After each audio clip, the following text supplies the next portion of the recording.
The bullet tore through the hospital ceiling at 3:47 a.m., and while everyone else hit the floor screaming, Claire Donovan's hand didn't even shake.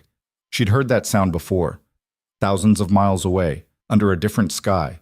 But here, in the sterile hallways of Mercy Heights Medical Center in Portland, nobody knew that. Nobody knew anything about her except that she was the night nurse who never spoke up, never pushed back, never mattered. Until the armed man standing in the lobby looked straight at her, gun still raised, and said 5 words that changed everything. "You're not scared." Why not? Because in that frozen moment, with alarms shrieking and doctors cowering behind gurneys, the quiet woman they'd dismissed for 3 years stopped pretending to be small. Before we dive into Claire's story, I want to invite you to stay with me until the very end, because what happens next will blow your mind. If you're enjoying this, hit that like button and drop a comment telling me what city you're watching from. I love seeing how far these stories travel. Now, let's get back to that hospital lobby. 6 hours earlier, Claire had been standing in almost the exact same spot, holding a patient chart that Dr. Marcus Holloway had just knocked out of her hands. "Can you actually pay attention for once?" He'd snapped, not even looking at her as papers scattered across the linoleum. "I asked for Miller's file, not Morrison's. Do you even read?" Claire had bent down to collect the pages, her face neutral, practiced. 2 other nurses walked past without stopping. An orderly glanced over, then away. She'd learned years ago that responding only made it worse. Holloway was chief of surgery, untouchable, the kind of man who threw his weight around because he could, because nobody stopped him. "Sorry, doctor," she'd said quietly, handing him the correct file. He'd snatched it without acknowledgement and disappeared into an exam room, leaving her kneeling on the floor picking up the mess. A security guard, Jenkins, the older one who sometimes smiled at her, had walked by and muttered, "You okay?" "Always am," she'd replied, and meant it. Not because things were okay, but because she'd survived much worse than a surgeon's ego. The night shift at Mercy Heights was supposed to be peaceful. Most of the staff worked days when the real action happened. Surgeries, emergencies, the high-stakes drama that got people promoted. Night shift was for the invisible ones, the people who kept things running while everyone else slept. Claire preferred it that way. Less attention, fewer questions. She'd finished restocking supply closets around midnight when Sarah Chen, one of the younger nurses, had found her near the medication dispensary. "Hey, Claire? I'm supposed to prep the OR for Dr. Holloway's early surgery, but I've never done a full sterilization setup before. Could you?" "Sure." Claire had walked her through it step by step, the way she always did, patiently explaining each instrument, each protocol. Sarah had thanked her 3 times, genuinely grateful, but Claire knew the credit would go to whoever Sarah reported to tomorrow. That's how it worked here. The quiet ones did the work. The loud ones took the glory. Around 1 in the morning, she'd checked on the patients in the long-term care wing, the forgotten ones mostly. Elderly, no family, no visitors. Room 347 had a Korean War veteran named Arthur who never slept. Claire would sit with him sometimes, not saying much, just present. Tonight he'd been agitated. "Something's wrong," he'd muttered, staring at the ceiling. "I can feel it, like before Chosen." "It's just the storm, Arthur. Weather report said heavy rain tonight," but he'd shaken his head, insistent. "No, something else." She'd adjusted his IV, checked his vitals, stayed until he dozed off. Then she'd returned to the nurse's station on the main floor, where Lisa Martinez, the charge nurse who actually bothered learning names, was finishing paperwork. "You ever think about transferring to days?" Lisa had asked, not looking up from her screen. "No." "Why not? You're good. Better than good. You could run circles around half the people here." Claire had shrugged. "I like nights." "You like being invisible, you mean?" It wasn't accusatory, just observational. Lisa was like that, direct but not cruel. She was one of maybe 3 people in the entire hospital who'd tried to dig past Claire's walls. "Sometimes invisible is safer," Claire had said. Lisa had glanced up then, studying her. "What are you hiding from, Donovan?" Before Claire could answer, or deflect, the elevator had chimed. Both of them had looked up out of habit. The doors slid open. The man who stepped out wasn't in scrubs or a hospital gown. Dark jacket, backpack, eyes scanning the lobby with mechanical precision. Corners first, exits second, people last. Claire's entire body had gone still, the same stillness that used to overtake her in Kandahar, when a street went too quiet too fast. Lisa had smiled automatically. Professional. Sir, visiting hours are... He'd pulled the gun smoothly, almost casually, like he'd done it 1,000 times. Everyone stays exactly where you are. Lisa's clipboard had clattered to the floor. Somewhere down the hall, a patient call button started beeping. The man hadn't moved, hadn't pointed the weapon at anyone specifically, just held it low and ready. "Lock the front doors," he'd said, voice level. "Turn off the main lights in this wing. Do it now." Claire had moved before thinking, muscle memory overriding 3 years of learned passivity. She'd stepped to the security panel and killed the lobby lights, leaving only the emergency exit signs glowing red. "Good," the man had said, and for the first time he'd looked directly at her. "You're thinking. Keep thinking." Lisa's voice had come out shaky. "Please, we have patients here, sick people. If you need... I need you quiet. Not aggressive, just factual." Then louder, addressing the hallway. "Anyone on this floor, get to the central wing. Nurses station. Now, don't run. Don't hide, just move." Footsteps started shuffling. A janitor appeared first, hands raised. Then Dr. Holloway, emerging from an exam room with a patient chart still in his grip, looking more annoyed than afraid. "What the hell is this?" Holloway had demanded, and Claire had actually felt a spike of second-hand embarrassment. Read the room, she'd thought. Man has a gun, and you're acting like he cut in line at Starbucks. The gunman had simply pointed. "Central wing, with the others." Holloway had opened his mouth to argue, because of course he had, but Jenkins, the security guard, had appeared from the south corridor and subtly shook his head. Holloway had shut up and moved. More people had trickled in. 2 more nurses. A radiologist. An orderly Claire didn't recognize. All of them clustered near the nurses' station, some crying, some frozen. Lisa had moved toward Claire instinctively, and Claire had positioned herself slightly in front, angling her body to shield without being obvious about it. The man had kept his distance back to the wall, watching the elevators and stairwell doors. Professional. Controlled. That's when Claire had started analyzing instead of reacting. His stance wasn't random. His breathing wasn't erratic. This wasn't rage or desperation. This was a mission. "I need access to patient records," he'd said. "Specifically long-term care. Room 319. Pull the file. Print everything. You have 2 minutes." Lisa had stammered, I don't have authorization for..." "Then find someone who does." Holloway had stepped forward, chest puffed. "I'm chief of surgery here. You need to understand that threatening medical staff is a federal..." The gunman had fired once into the ceiling. The sound had been deafening in the small space, and everyone had dropped except Claire. She'd flinched, instinct, but stayed upright, eyes locked on the shooter. He'd noticed. She'd seen it register in his expression. "Next person who tells me what I need to understand gets more than a ceiling tile," he'd said calmly. Then to Lisa. "The file. Now." Lisa had scrambled to the computer, hands shaking so badly she'd mistyped the password twice. Claire had moved beside her, steadying her wrist. "Breathe. Focus. You can do this." Lisa had nodded, tried again, got in. The screen had loaded patient records. She'd scrolled to room 319. That's restricted," Lisa had whispered. "Red flag. Federal hold. Print it anyway." The printer had hummed to life. Pages started spitting out. The gunman had watched the room, not the printer, which told Claire he wasn't worried about interruptions. He'd planned for this. Timed it. Knew exactly when security would be light, when staff would be minimal. Dr. Holloway had been whispering urgently to Jenkins. "Can't you do something? You're armed, aren't you?" Jenkins, to his credit, had kept his voice low and sensible.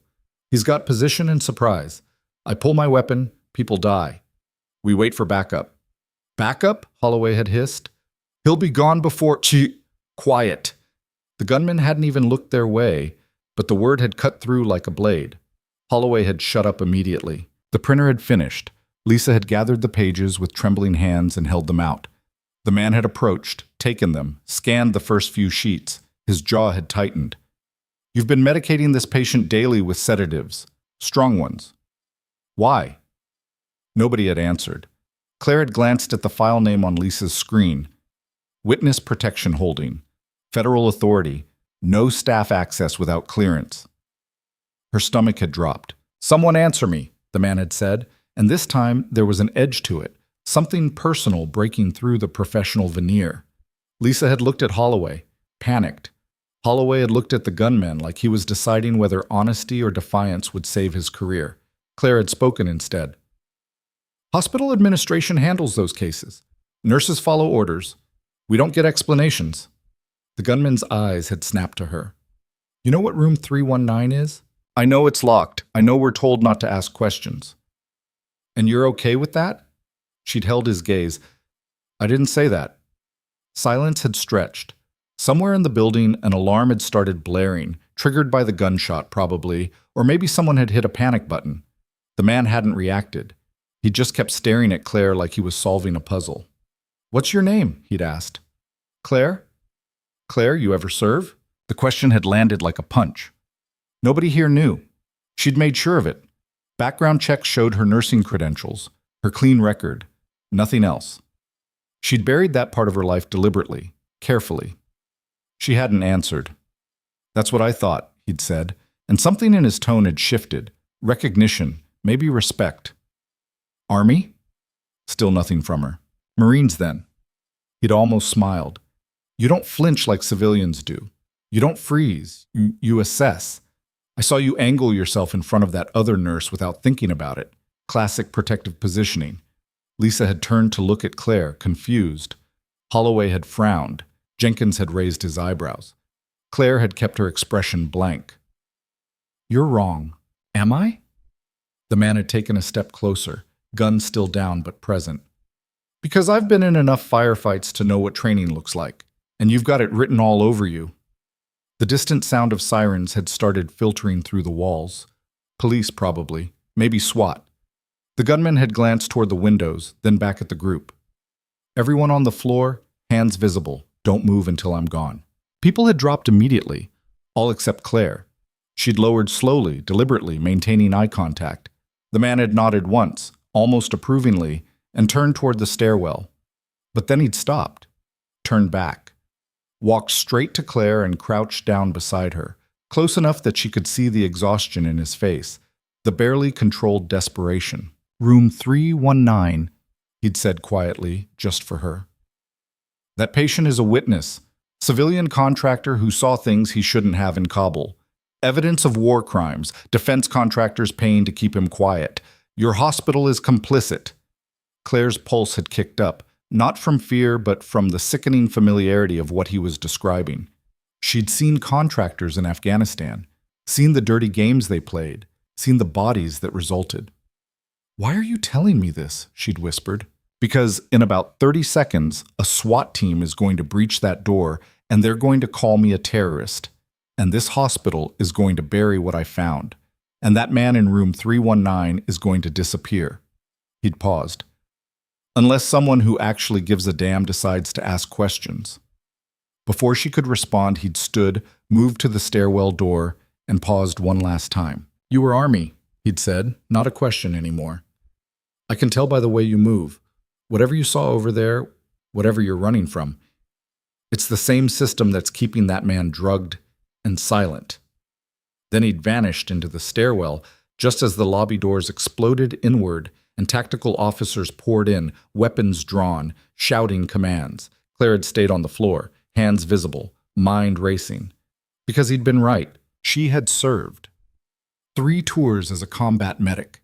She'd patched soldiers under fire, held dying kids, watched contractors operate with impunity while command looked the other way. She'd come home with scars nobody could see and a discharge that had felt more like an escape than an ending. And now, in a Portland hospital at 4 a.m, that past had just walked back into her life and blown the ceiling off her carefully constructed invisibility. The SWAT team had secured the floor in under 5 minutes. Everyone had been separated, questioned. Claire had given her statement mechanically. What happened, what was said, what she saw. She'd left out the part about him clocking her background, left out the part about room 319. But when Dr. Holloway had been interviewed, he'd pointed straight at her. She helped him, turned off the lights when he asked, moved to the computer with the other nurse. She was too calm. It was suspicious. The lead officer had looked at Claire. That true? He had a gun. I followed instructions to keep people safe. She's lying, Holloway had insisted.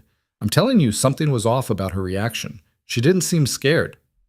Because I've been trained not to panic in emergencies, Claire had said evenly. It's called being a good nurse. But the seed had been planted. She'd seen it in the officer's eyes, the shift from witness to potential suspect. By dawn, she'd been pulled into a private room with hospital administration. Two men in suits she didn't recognize. One woman from HR she'd seen maybe twice. Ms. Donovan, the woman had begun, voice professionally sympathetic. We need to ask about your background. It's in my file. Your nursing credentials, yes, but we've been informed there may be gaps. Claire had said nothing.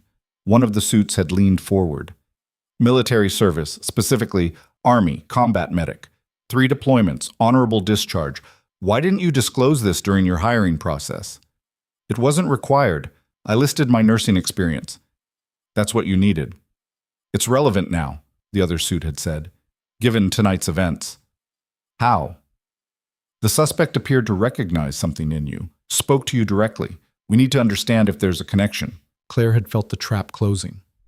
There's no connection. I never saw that man before tonight. But he saw something in you, something military. That's his problem, not mine. The HR woman had shuffled papers. Ms. Donovan, we're going to need you to take administrative leave while we investigate. Paid, of course. Just a precaution. Investigate what? Whether your undisclosed background poses a security risk. Claire had stood up, voice still calm but edged with something harder. I've worked here 3 years without incident. I saved lives tonight by staying calm. And now you're treating me like a threat because a man with a gun noticed I didn't fall apart? It's protocol, one of the suits had said. It's cowardice, Claire had shot back. You're covering your asses because you're afraid of what he said about room 319. The room had gone very quiet. The HR woman had cleared her throat. We don't know what you're referring to. Yes, you do. The suits had exchanged glances. Then one had smiled thinly. Ms. Donovan, I think it's best if you go home. We'll be in touch. She'd left without another word, grabbing her jacket from her locker and walking out into the gray Portland dawn. Her hands had only started shaking once she reached her car, because she knew what came next. She'd seen it before. In the Army, when people asked the wrong questions or saw the wrong things, the institution closed ranks, the problem got eliminated. And right now, she was the problem. Her phone had buzzed with a text from Lisa. Are you okay? They're asking everyone about you. What's going on? Claire had typed and deleted 3 responses before settling on, I'm fine, take care of yourself. She'd driven home on autopilot, mind cycling through everything the gunman had said. Room 319, war crimes, contractors, a witness being kept silent.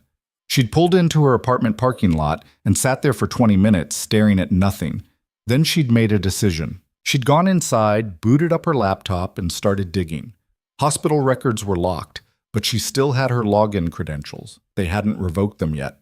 She'd accessed the system remotely, navigating to patient files. Room 319 was flagged federal, but there were scheduling notes, medication logs, things that didn't require clearance. The patient's name was listed as John Doe, admitted 6 months ago. No visitors, no discharge date. Daily administration of lorazepam and haloperidol, heavy sedatives, antipsychotics, enough to keep someone compliant, confused, unable to form coherent thoughts. Claire had felt her stomach twist. She'd seen this before, different context. Detainees in Afghanistan kept drugged and docile while paperwork got shuffled and people decided what to do with them. Legal gray zones, plausible deniability. She dug deeper, found a name buried in an old intake form before it had been scrubbed. Michael Torres, civilian contractor, Kabul region. A quick Google search had pulled up news articles from 8 months ago. Contractor scandal, allegations of unauthorized strikes, civilian casualties, DOD investigation. Then nothing, story buried. And Michael Torres, the man who'd reportedly witnessed it, had vanished from public record until he'd resurfaced in a Portland hospital, sedated into sense. Claire had closed the laptop and sat in the dark of her apartment, listening to the rain against the windows. She'd left the Army to get away from this. The lies, the cover-ups, the way powerful people made inconvenient truths disappear. But it had followed her here. Her phone had rung. Unknown number. She'd almost ignored it, then answered. Ms. Donovan? A man's voice, formal. This is Agent David Keller, FBI. I need to speak with you about tonight's incident. I already gave my statement. This is a different matter. Can we meet? Am I under investigation? A pause. Not exactly, but there are questions about the suspect's claims. He mentioned federal witness protection. We need to determine if there's any validity to that. Claire had gripped the phone tighter. When? Today, noon, federal building downtown. I'll be there. She'd hung up and immediately known she'd just walked into something bigger than a hospital hostage situation. The FBI didn't follow up this fast unless someone was worried. Unless the gunman had been telling the truth and now people were scrambling to contain it. The rain had picked up, hammering against the glass. Claire had stood at her window, looking out at the gray city, and felt the weight of a choice she hadn't wanted to make. She could walk away, show up to the FBI meeting, say nothing, take her suspension, let it all blow over, go back to being invisible. Or she could do what she'd done in Kandahar when she'd seen things that didn't sit right. She could ask questions, push back, refuse to let it go. The army had taught her how to survive, but it had also taught her what happens when good people stay quiet. She'd pulled out her phone and opened her email, typing quickly before she could second-guess it. The message went to an investigative journalist she'd read before, someone who'd covered military contractor scandals. Subject: Mercy Heights Medical Center. Federal witness being silenced. I'm a nurse. I have information about a witness protection patient being illegally sedated. Evidence suggests DOD contractor cover-up. Interested? She'd hit send and felt the point of no return slide past. Her phone had buzzed again. Lisa this time, calling. Claire had answered. They fired you, Lisa had said without preamble, voice shaking. Well, not fired. Terminated employment effective immediately due to undisclosed background information posing institutional risk. It's bullshit, Claire. Complete bullshit. Claire had closed her eyes. It's fine. It's not fine. You didn't do anything wrong. I made them nervous. That's enough. What are you going to do? Claire had looked at the sent email on her screen. Something stupid, probably. Claire, I have to go, Lisa. Thank you for calling. She'd hung up before Lisa could argue and sat back down at her laptop. If she was already fired, she had nothing left to lose. She'd pulled up every file she could access on Michael Torres, screenshotting everything, downloading medication logs, compiling evidence. By the time the sun finally broke through the clouds, Claire Donovan, invisible night nurse, discharged Army medic, woman who'd spent 3 years hiding from her past, had built a case file that could bury Mercy Heights Medical Center and everyone involved in keeping Michael Torres silent. And when her doorbell had rung at 11 a.m., 2 hours before her FBI meeting, she'd opened it to find not an agent but the gunman from last night, standing on her doorstep with his hands raised and empty. Don't scream, he'd said quickly. I'm not here to hurt you. I'm here because you're the only person who might actually help him. Claire had stared at him, door half open, mind calculating exits and weapons, and whether she could take him if it came to that. Help who? She'd asked, even though she already knew. Michael Torres, the man they're erasing. He'd lowered his hand slowly. My name is Evan Cross. I'm former Marine intelligence, and everything I said last night was true. Claire didn't move. Her hand stayed on the doorframe, body angled to keep him outside while her mind ran through scenarios. Former Marine intelligence that tracked with his movements last night, the precision, the control. But it also meant he was trained to lie, to manipulate, to get what he needed. You have 30 seconds to convince me not to call the police, she said. Evan Cross didn't look surprised. You won't call them. If you were going to, you would have done it the moment you saw me. Instead, you're calculating whether I'm worth the risk. 20 seconds. Michael Torres worked for Harmon Defense Solutions, civilian contractor doing logistics in Kabul. He witnessed a strike team kill 14 civilians to cover up an arms smuggling route. He reported it. They tried to buy his silence. When he refused, they had him committed to Mercy Heights under federal protection. Evan's voice was steady, rehearsed, like he'd been waiting to say this to someone who'd actually listen. I was part of the intelligence unit that investigated the initial complaint. My report got buried. Torres got disappeared. I couldn't let it go. Ishambu my shiat. Claire studied his face. The exhaustion wasn't an act. Neither was the barely controlled anger simmering underneath. She'd seen that look before, in the mirror, after she'd come home from her third tour. "Why me?" she asked. "Because you're the only person at that hospital who didn't look at me like I was just a threat. You looked at me like you understood." He paused. "And because I ran your background after I left. Claire Donovan, Army combat medic, 3 tours, Kandahar, Helmand, back to Kandahar. Honorable discharge 3 years ago. You know what it looks like when the system protects itself." Her jaw tightened. "You had no right to—" "I know, but I'm out of options and out of time. The FBI is going to spin last night as domestic terrorism. They're going to bury Torres deeper, and anyone who asks questions is going to get crushed." He met her eyes. "You already lost your job. They're going to come after you harder. You know they are." Claire did know. She'd known the moment she sent that email to the journalist. The decision had already been made, really, the second she'd chosen to look up Torres instead of walking away. "Come inside," she said. "But if you try anything, I've got a Glock in my nightstand and I don't miss." "Fair enough." She stepped back and let him in, closing the door but not locking it. Escape route. Always keep one. Evan moved into her small living room and stayed standing, hands visible, respecting the space like someone who understood threat assessment from both sides. "You have the files on Torres?" he asked. Claire gestured to her laptop on the coffee table. "Medication logs, admission records, enough to prove he's being kept sedated." Evan crossed to the computer, scanned the screen, and his expression darkened. "This is worse than I thought. They're dosing him heavy enough to cause permanent cognitive damage. Another few months and he won't be able to testify, even if someone tries to bring charges."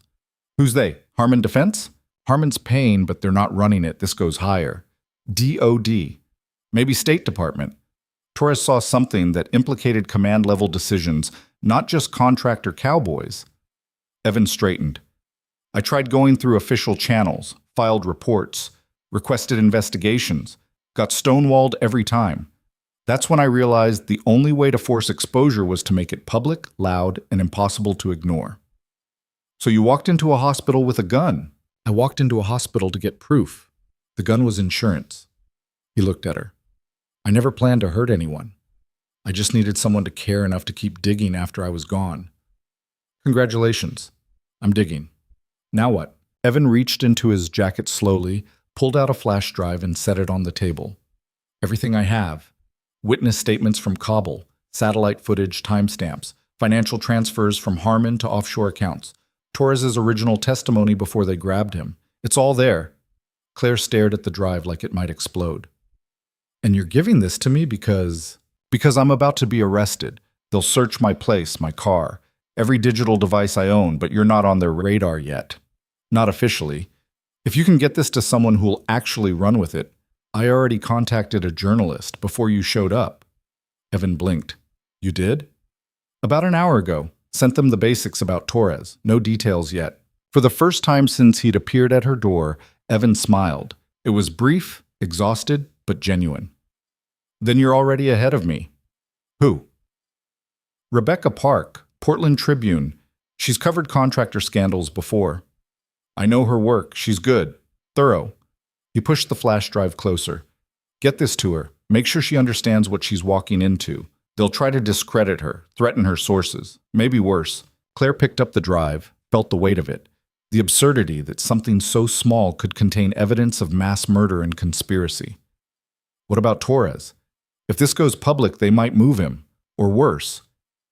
That's the other problem. I need to get him out of that hospital before the FBI locks it down completely, but I can't do it alone. "You're insane." "Probably, but I'm also right." So Claire turned away, pacing to the window. Outside, Portland looked normal. People walking dogs, cars passing. Nobody knew that 2 people in this apartment were discussing extracting a federal witness from protective custody. Nobody knew she was already in too deep to back out. "I have an FBI meeting in an hour," she said. "They're going to ask about you, about last night. Tell them the truth. I threatened you. You followed orders. You don't know anything. They won't believe me. Doesn't matter, you show up, you cooperate, you give them nothing useful. It buys time." "Time for what?" Evan moved beside her, voice dropping. "For me to get Torres out tonight, for you to get that evidence to Park, for us to break this open before they can contain it. Claire turned to face him. And if we fail? Then Torres dies in that hospital. The contractors who killed those civilians walk, and the system that lets it happen keeps grinding. He held her gaze. You didn't leave the army just to watch the same corruption play out in a different uniform. I know you didn't. She wanted to argue, to tell him he didn't know anything about why she left or what she'd been running from. But he was right. She'd seen too much, stayed silent too long, followed orders that had eaten at her until she couldn't stand the weight anymore. The discharge had been voluntary, but it hadn't felt like freedom. It had felt like retreat. If I help you, she said slowly, I'm throwing away everything. Career, reputation, probably my freedom if this goes sideways. I know, and you think it's worth it. I think Michael Torres is worth it. Those 14 people in Kabul are worth it. Every future contractor who might think twice before pulling a trigger is worth it. Evan's voice was quiet but firm. And I think you already know that, or you wouldn't have sent that email. Claire looked at the flash drive in her hand, then at Evan, then back out the window at the oblivious city. She thought about Arthur, the Korean war vet who'd said something felt wrong. She thought about Lisa, the only nurse who'd bothered to learn her name. She thought about the version of herself who'd stood in a Kandahar field hospital holding a dying child and wondered how the world had gotten this broken. Tell me the plan, she said. They spent the next 40 minutes going over details. Evan had been watching Mercy Heights for weeks, mapping shift changes, security rotations, access points. Torres was in the long-term care wing, 4th floor, room 319. 2 guards outside during the day, 1 at night. The night guard, Sullivan, was ex-Army, late 50s, counting down to retirement. Evan thought he could be reasoned with. Or you could try talking to him, Evan suggested. You still have your hospital badge? They didn't ask for it back yet. Then use it. Go in during visiting hours. You're checking on a former patient. Chat with Sullivan. Feel him out. See if he's the kind of guy who asks questions or the kind who just follows orders. And if he's the latter, then we go with plan B, which is still working on that part. Claire rubbed her temples. This was insane, completely insane. But she'd already committed, already sent the email, already invited a wanted man into her apartment. Might as well see it through. Her phone alarm went off. 30 minutes until the FBI meeting. She grabbed her jacket and keys. I have to go, she said. Don't touch anything. Don't leave. If I'm not back in 3 hours, assume I've been arrested and get Torres out however you can. Evan nodded. Claire? She paused at the door. Thank you, he said simply. She didn't respond, just left and drove downtown through midday traffic that felt surreal in its normalcy. The federal building was a concrete monolith downtown, all sharp angles and tinted windows. She parked in the visitor lot and made herself breathe normally as she walked through security. Agent Keller met her in a conference room on the 6th floor. He was younger than she'd expected, maybe 40, with the kind of clean-cut appearance that screamed bureau lifer. Another agent sat beside him, older woman, stone-faced. Ms. Donovan, thank you for coming. This is Agent Marissa Reyes. Keller gestured to a chair. Please, sit. Claire sat, keeping her posture relaxed but alert. You said you had questions about last night. We do. Specifically about the suspect's claims regarding room 319. Keller opened a folder. You were present when he mentioned federal witness protection. What exactly did he say? That the patient was being kept quiet, that contractors were involved, that the hospital was complicit. And did you believe him? I didn't know what to believe. He had a gun. People say a lot of things under pressure. Reyes leaned forward. But you looked into it afterward, didn't you? Accessed patient records from home. Claire's pulse kicked up, but she kept her face neutral. I'm a nurse. A patient was mentioned. I checked the file to see if there was a medical concern. At 5 in the morning, after being sent home from a hostage situation? I couldn't sleep. Keller and Reyes exchanged a look. Keller pulled out a printed screenshot, Claire's login, timestamp, the files she'd accessed. This goes beyond checking for medical concerns, Keller said. You pulled intake records, medication histories, federal hold documentation. That's not standard nursing review. Claire met his eyes. The man said a patient was being illegally sedated, I wanted to know if he was lying or if there was something my hospital needed to address. And what did you find? That room 319 has a patient under federal authority. That's all the system told me. Everything else was restricted. But you took screenshots. Damn, they'd tracked more than she'd realized. Claire adjusted her approach. I wanted documentation in case there was a safety issue. If a patient is being over-medicated, that's a liability. Or, Reyes said coldly, you were gathering evidence to support the suspect's claims. Why would I do that? You tell us. You have military background. The suspect is former military. You both served in Afghanistan during overlapping periods.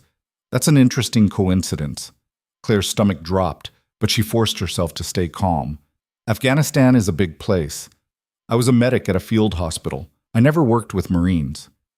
But you share similar experiences. Similar worldviews, perhaps. If you're asking whether I sympathize with people who question authority, Agent Reyes, the answer is no. I follow protocol. I do my job. That's why I lasted 3 tours. Keller tapped the folder. Your discharge papers indicate voluntary separation. No disciplinary issues. Commendations, actually. So why leave? Personal reasons. Care to elaborate? Not particularly. The room went quiet. Reyes wrote something in her notes. Keller leaned back, studying Claire like she was a puzzle he couldn't quite solve. Here's what concerns us, Ms. Donovan. The suspect seemed to recognize something in you. Spoke to you directly, with familiarity. Then you go home and immediately start digging into exactly what he told you to look into. Now you're sitting here giving minimal answers and deflecting. He paused. It looks like coordination. It's not. Then help us understand what it is. Claire took a breath, choosing her words carefully. A man with a gun walks into my workplace and makes serious allegations. He targets me because I stayed calm under pressure, which he interpreted as military training. He was right about that part. Then he tells me a patient is being abused. As a medical professional, I felt obligated to verify whether there was truth to it. That's not coordination. That's due diligence. Did you find evidence of abuse? Keller asked.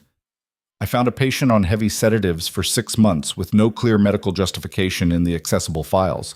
Whether that constitutes abuse, I don't have enough information to say. But you have suspicions. Claire held his gaze. I have questions, which is why I'm here talking to you instead of ignoring it. Reyes closed her notebook. We appreciate your cooperation, Ms. Donovan, but we need to be clear about something. The individual in room 319 is under federal protection for his own safety. Any interference with that protection, any attempt to access him or disclose his location, would be a federal crime. Are we understood? Perfectly. Good. Keller stood. We may have follow-up questions. Don't leave the Portland area without notifying us. Am I a suspect in something? You're a person of interest in an ongoing investigation. That's all we're prepared to say right now. Claire stood as well, keeping her expression neutral even as her mind raced. They were watching her, probably already had surveillance set up. Any move she made toward Mercy Heights or Rebecca Park would be tracked. Can I go? She asked. Keller nodded. For now. She walked out of the federal building feeling the weight of eyes on her back. Outside, the afternoon sun was too bright, the street too loud. She got in her car and sat there for a moment, hands on the wheel, processing. They knew about her login, which meant hospital administration had turned over records fast, probably the moment the FBI asked. They were building a case, connecting dots, looking for any excuse to call her complicit. She pulled out her phone and texted Evan, compromised, they're watching me, can't go to hospital. His response came 30 seconds later. Figured, I'll handle Torres, you focus on the journalist, careful with phones. Claire deleted both messages and started driving, taking a random route through downtown to see if anyone followed. A black sedan stayed 3 cars back for 6 blocks, then turned off. Paranoia or real? She couldn't tell anymore. She ended up at a coffee shop in the Pearl District, bought a terrible latte she didn't drink, and used the shop's Wi-Fi to email Rebecca Park from a burner account she'd set up years ago and never used. Ms. Park, I'm the nurse who contacted you this morning about Mercy Heights. Situation has escalated. Federal involvement. Can we meet in person? I have documentation. Urgent. She hit send and waited, watching the door, the windows, every person who walked past. 20 minutes later, her phone buzzed with a reply. Laurelhurst Park, southeast corner, 1 hour. Come alone. Claire paid cash for the latte she hadn't touched and left.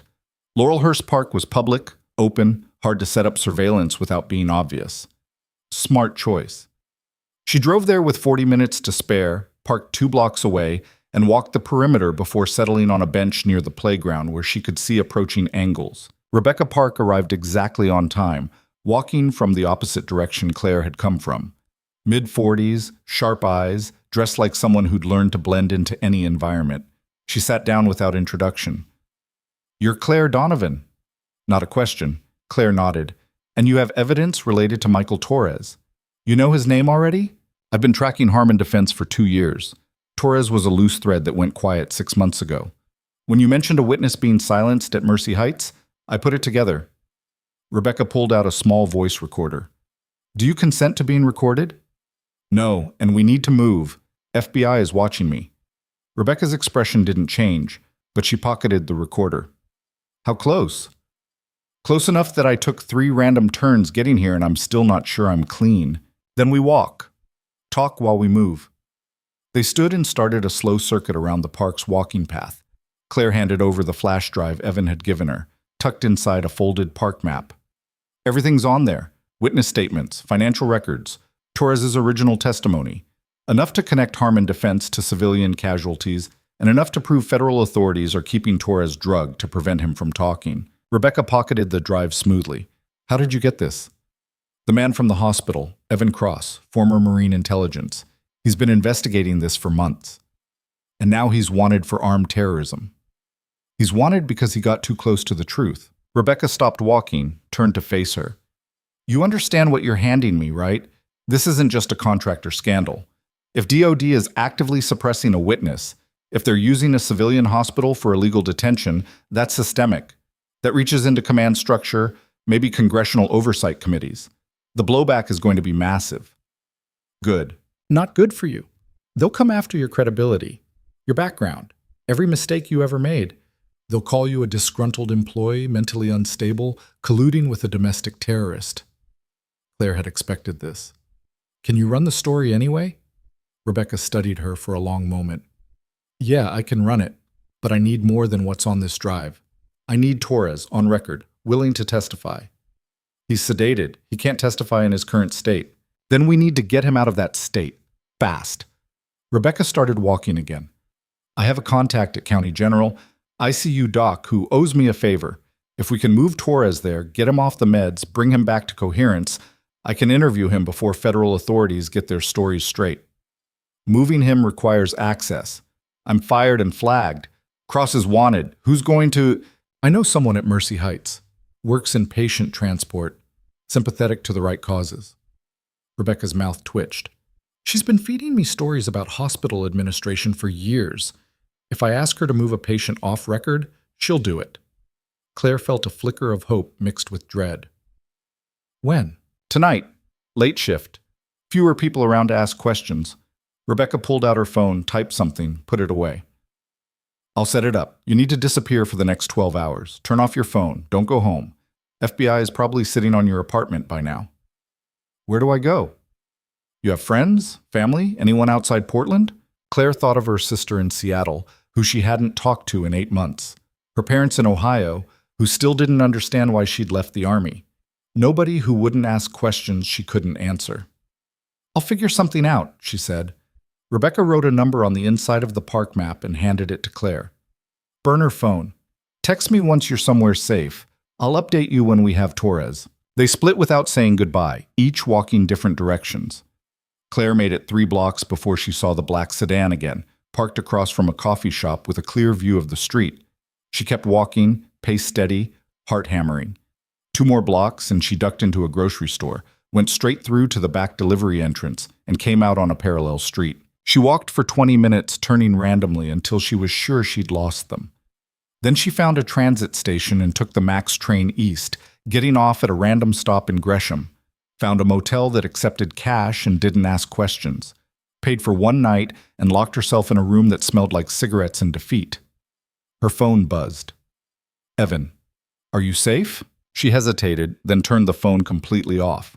Rebecca was right. They could track it. She removed the battery and sat on the edge of the sagging bed, staring at the wall. 24 hours ago, she'd been invisible, quiet, safe in her carefully constructed anonymity. Now she was in a motel on the east side of Portland, complicit in extracting a federal witness, passing classified evidence to a journalist, and actively evading FBI surveillance. She should have been terrified. Part of her was. But a bigger part, the part that had stayed dormant since her discharge, felt awake for the first time in 3 years.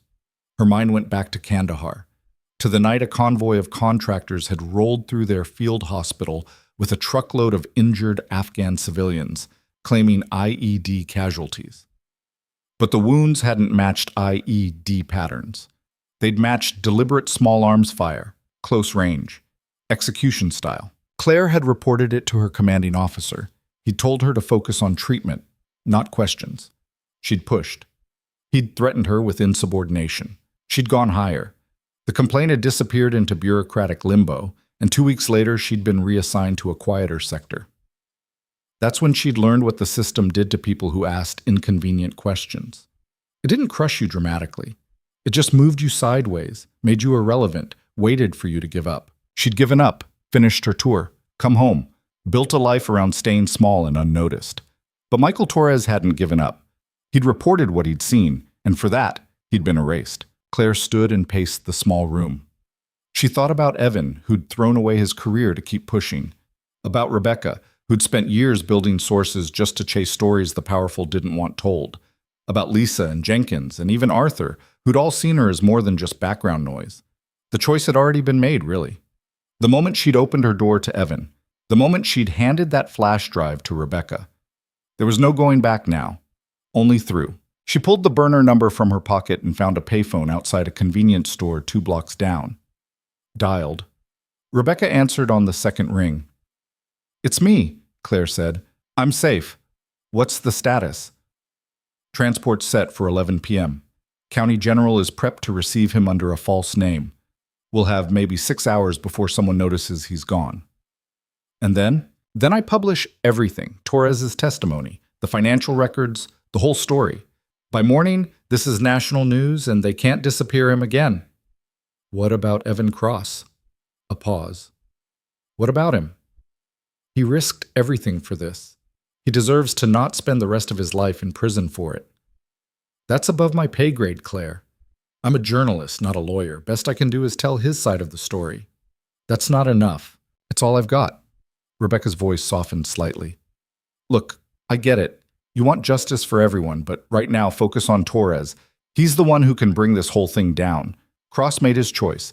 Let him deal with the consequences. Claire hung up without responding. Easy for Rebecca to say. She wasn't the one who'd looked Evan in the eye and seen the same exhaustion, the same refusal to look away that had driven Claire out of the army in the first place. She went back to the motel and waited. Hours crawled past. She couldn't risk turning her phone back on, couldn't risk going anywhere that might have cameras, so she just sat in the gathering dark and watched the clock. At 10:30, she couldn't stand it anymore. She walked to a bus stop and took public transit back toward downtown, getting off 6 blocks from Mercy Heights. The hospital rose against the night sky like a fortress, all lit windows and clean lines. Somewhere inside, Michael Torres was about to be moved. Somewhere inside, everything was about to break open. Claire stayed in the shadows across the street, watching the ambulance bay. At 11:04, a transport van pulled up. Not official, private service. 2 people got out. One was a woman Claire didn't recognize, mid-30s, confident stride. The other was Rebecca Park. They went inside. Claire counted the minutes. 12, 15, 20. At 11:27, they emerged with a gurney. Patient covered, unconscious, no visible guards. The woman and Rebecca loaded him efficiently and climbed in. The van pulled away smoothly, heading south toward County General. Claire exhaled. They'd done it. Torres was out. Then her burner phone, the one Rebecca had given her, buzzed in her pocket. Unknown number. She answered. "Yeah? Claire Donovan?" A man's voice. Not Evan. Not anyone she recognized. "Who is this?" "Someone who knows you just helped kidnap a federal witness. Someone who's giving you one chance to fix this before it becomes a life sentence." Her blood went cold. I don't know what you're... Save it. We have footage of you at Laurelhurst Park with Rebecca Park. We know she has the drive. We know Torres is en route to County General right now. The voice was calm, almost bored. You have two choices. Lead us to Evan Cross and testify that he coerced you into helping him, or spend the next 20 years in federal prison for obstruction, conspiracy, and about 6 other charges I haven't decided on yet. Claire's hand tightened on the phone. Who are you? The person who decides whether you disappear like Torres or get to keep your life. Clock's ticking, Ms. Donovan. Where is Evan Cross? Claire's thumb hovered over the end call button. Every instinct from 3 tours in hostile territory screamed at her to hang up, ditch the phone, run. But running meant leaving Evan exposed. Running meant Torres got disappeared again. Running meant everything they'd risked had been for nothing. I don't know where he is, she said, voice steady despite her racing pulse. The man on the other end laughed, low, humorless. Ms. Donovan, we've been monitoring your apartment since noon. We know Cross was there. We know you left together. We know you're protecting him. Then you know more than I do. He left hours ago. Didn't say where he was going. Try again. That's the truth. A pause. Then, County General is 3 miles from your current location. I can have a team there in under 4 minutes. They'll take Torres back into custody, sedate him so deep he'll never wake up coherent, and Rebecca Park will face federal charges for kidnapping. Or you can give me Cross, and we make this whole thing disappear. Torres gets proper care. Park gets to keep her career. You get to walk away clean. Claire's mind worked through the angles. They were tracking her location, which meant the burner phone was compromised, or they had eyes on her physically. Either way, she had minutes before they closed in. The offer was designed to sound reasonable, save everyone by sacrificing one person. Classic interrogation tactic. Create a false choice to force compliance. What happens to Cross if I give him up? She asked. Justice. Due process. A fair trial. What really happens? The man's tone shifted, dropping the pretense. He goes away. Quietly. No trial. No media circus. No inconvenient questions about what he found or who helped him bury it.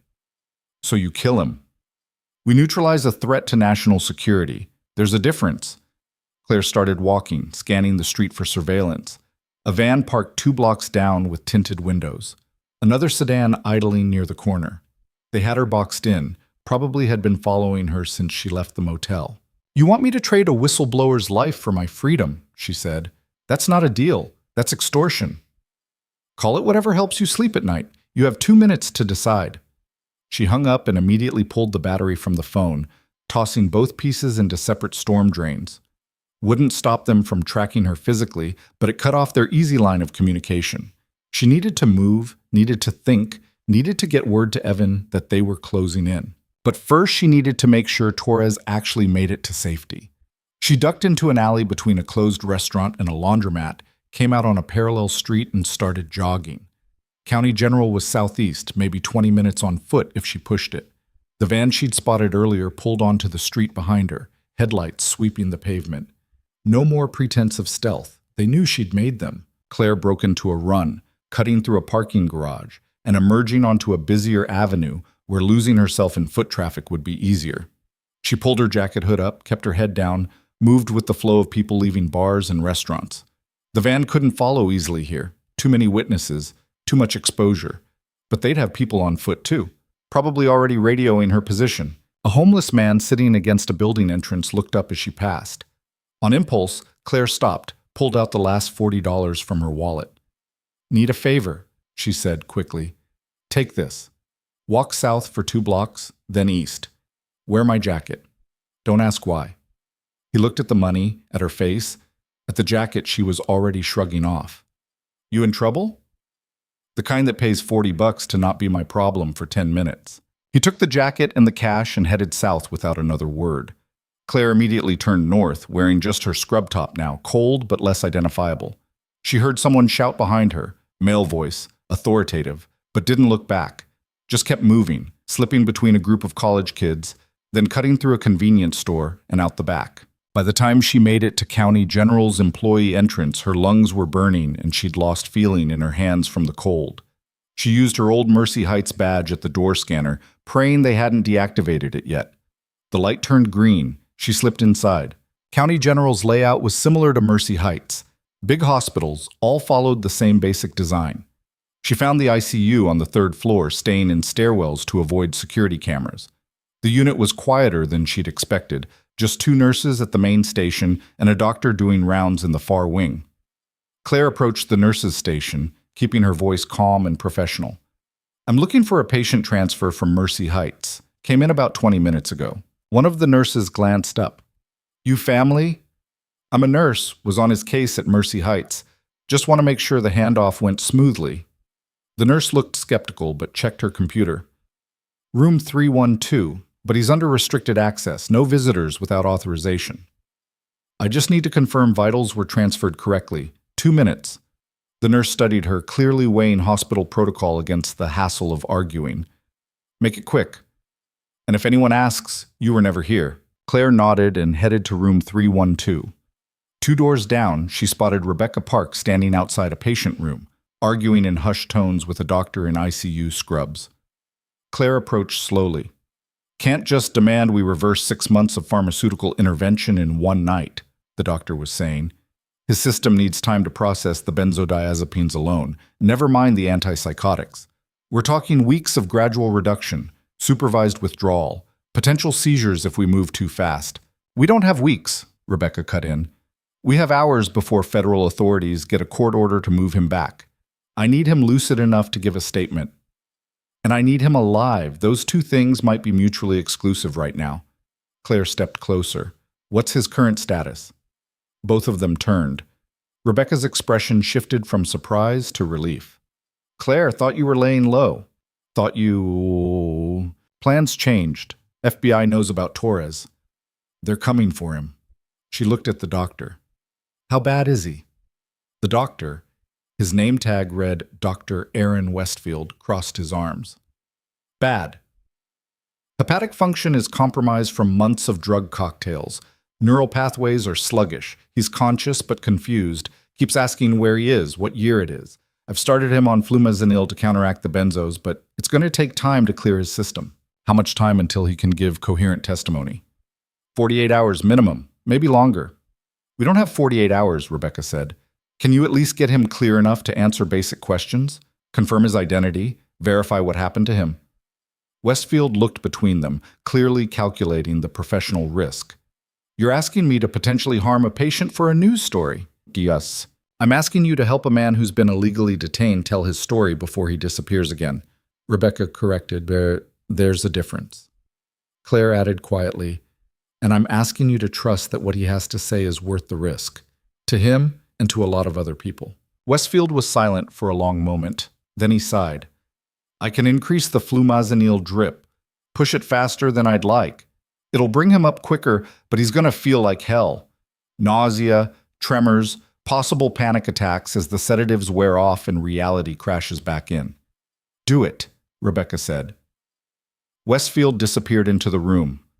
Rebecca turned to Claire. "FBI tracked you?" "Worse.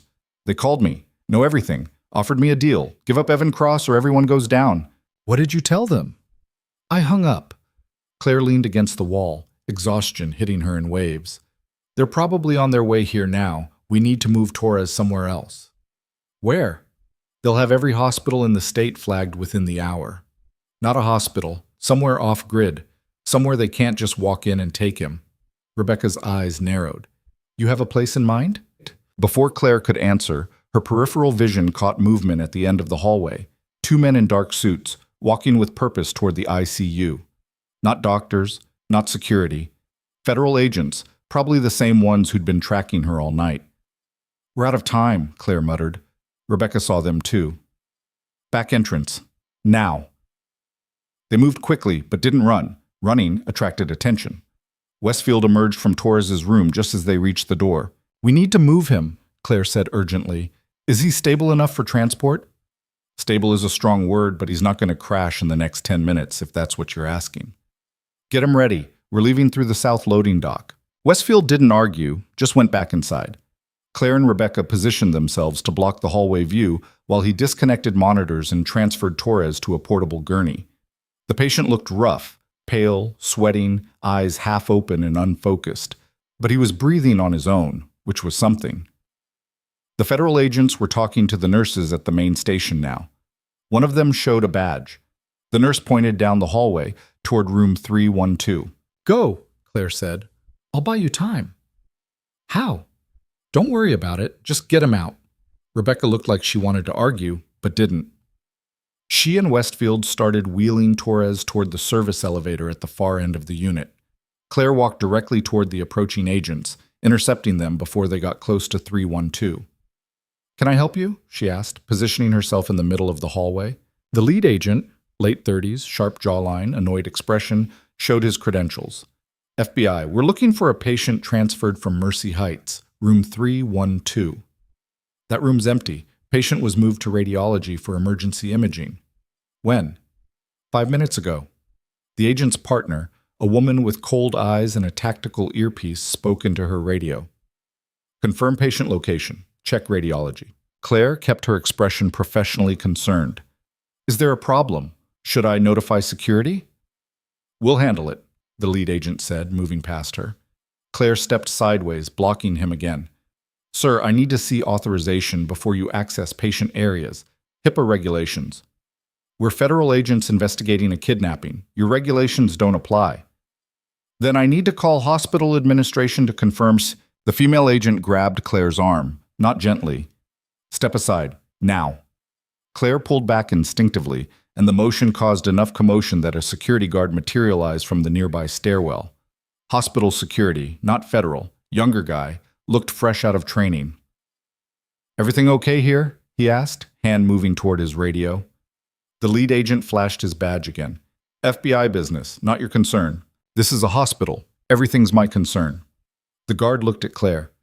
"Ma'am, you need assistance?" Claire seized the opening. "These individuals are attempting to access restricted patient areas without proper authorization. I've asked them to wait while I verify their credentials with administration." The female agent's jaw tightened. "We don't need your verification. Hospital policy requires it," the security guard said, stepping between them. "You want access to patient records or rooms, you go through proper channels. That means administration. I can escort you there if you'd like." The lead agent looked ready to escalate, but his partner put a hand on his shoulder and muttered something Claire couldn't hear. They were weighing options: cause a scene and risk exposure, or play it safe and go through official channels, which would take time. Time was all Claire needed. "Fine," the lead agent said tightly. "Take us to administration." As the security guard led them away, the female agent looked back at Claire with an expression that promised future consequences. Claire didn't care. She'd bought Rebecca and Westfield maybe 10 minutes. She just hoped it was enough. She took the stairs down to the loading dock and found them waiting beside a dark blue sedan, Westfield's personal car probably. Torres was in the back seat, semi-conscious, mumbling something Claire couldn't make out. "Where are we taking him?" Westfield asked. Claire pulled out her phone. Her real phone, the one she'd turned off hours ago, and powered it back on. She scrolled through old contacts until she found the one she needed, her sister Maggie, who lived in Seattle. They hadn't spoken in months, maybe longer, but Maggie had a house with a spare room and enough distance from Portland to matter. She dialed. Maggie answered on the fourth ring, voice groggy. "Claire, it's 1 a.m. What's wrong? I need help. Can't explain over the phone. Can I come to Seattle? Tonight?" A long pause. "Are you in trouble?" "Yes." "Legal trouble or physical trouble?" "Both, probably." Another pause. Then, "How soon can you get here?" 3 hours, maybe less." "I'll leave the door unlocked. Guest room's made up." Maggie's voice shifted, becoming more alert. "Claire, whatever this is, I know. I'll explain when I get there. Thank you." She hung up and looked at Rebecca. "Seattle, my sister's place. It's off-grid enough to give us breathing room." Rebecca nodded. "I'll follow in my car. We need to keep moving." They split up. Westfield driving Torres in his sedan, Rebecca in her beat-up Honda, Claire in a car she'd borrow from the hospital parking garage because her own vehicle was too easy to track. She found an older Toyota with a manual lock, Slim Jimmed it open using techniques she'd learned from an army buddy in Kandahar, and hot-wired the ignition. Not her proudest moment, but necessity had stopped caring about legality hours ago. The drive north was tense. Claire kept checking mirrors for tails, took random exits and surface streets to shake anyone following. Her phone buzzed repeatedly. Unknown numbers, probably FBI trying to reestablish contact. She ignored them all. Somewhere around Olympia, her phone rang with a number she recognized. Evan. She answered. Where are you? Laying low. Saw the news. They're calling what happened at County General a kidnapping. Saying Rebecca Park and an accomplice stole a federal witness. They have your face on surveillance footage. Yeah, I figured. Claire, you need to disappear. Completely. Change your name. Leave the country if you can. Can't. We have Torres. We're taking him somewhere safe. Safe doesn't exist anymore, not for any of us. Evan's voice was strained. They just raided my storage unit. Found everything. Backup files, research notes, contacts. They're burning it all. Claire's grip tightened on the wheel. What about the flash drive, the one I gave Rebecca? That's the only copy left, and if they get to her before she can publish, they won't. We're moving too fast. You hope. A pause. Listen, there's something you need to know. The voice on the phone earlier, the one who offered you the deal? Yeah? That was Marcus Vaughn, Deputy Director of the Defense Intelligence Agency. He's not just covering up contractor crimes, he authorized them, signed off on the operation that killed those civilians in Kabul. Torres's testimony doesn't just implicate harm in defense, it implicates Vaughn and everyone in his chain of command. Claire's stomach dropped.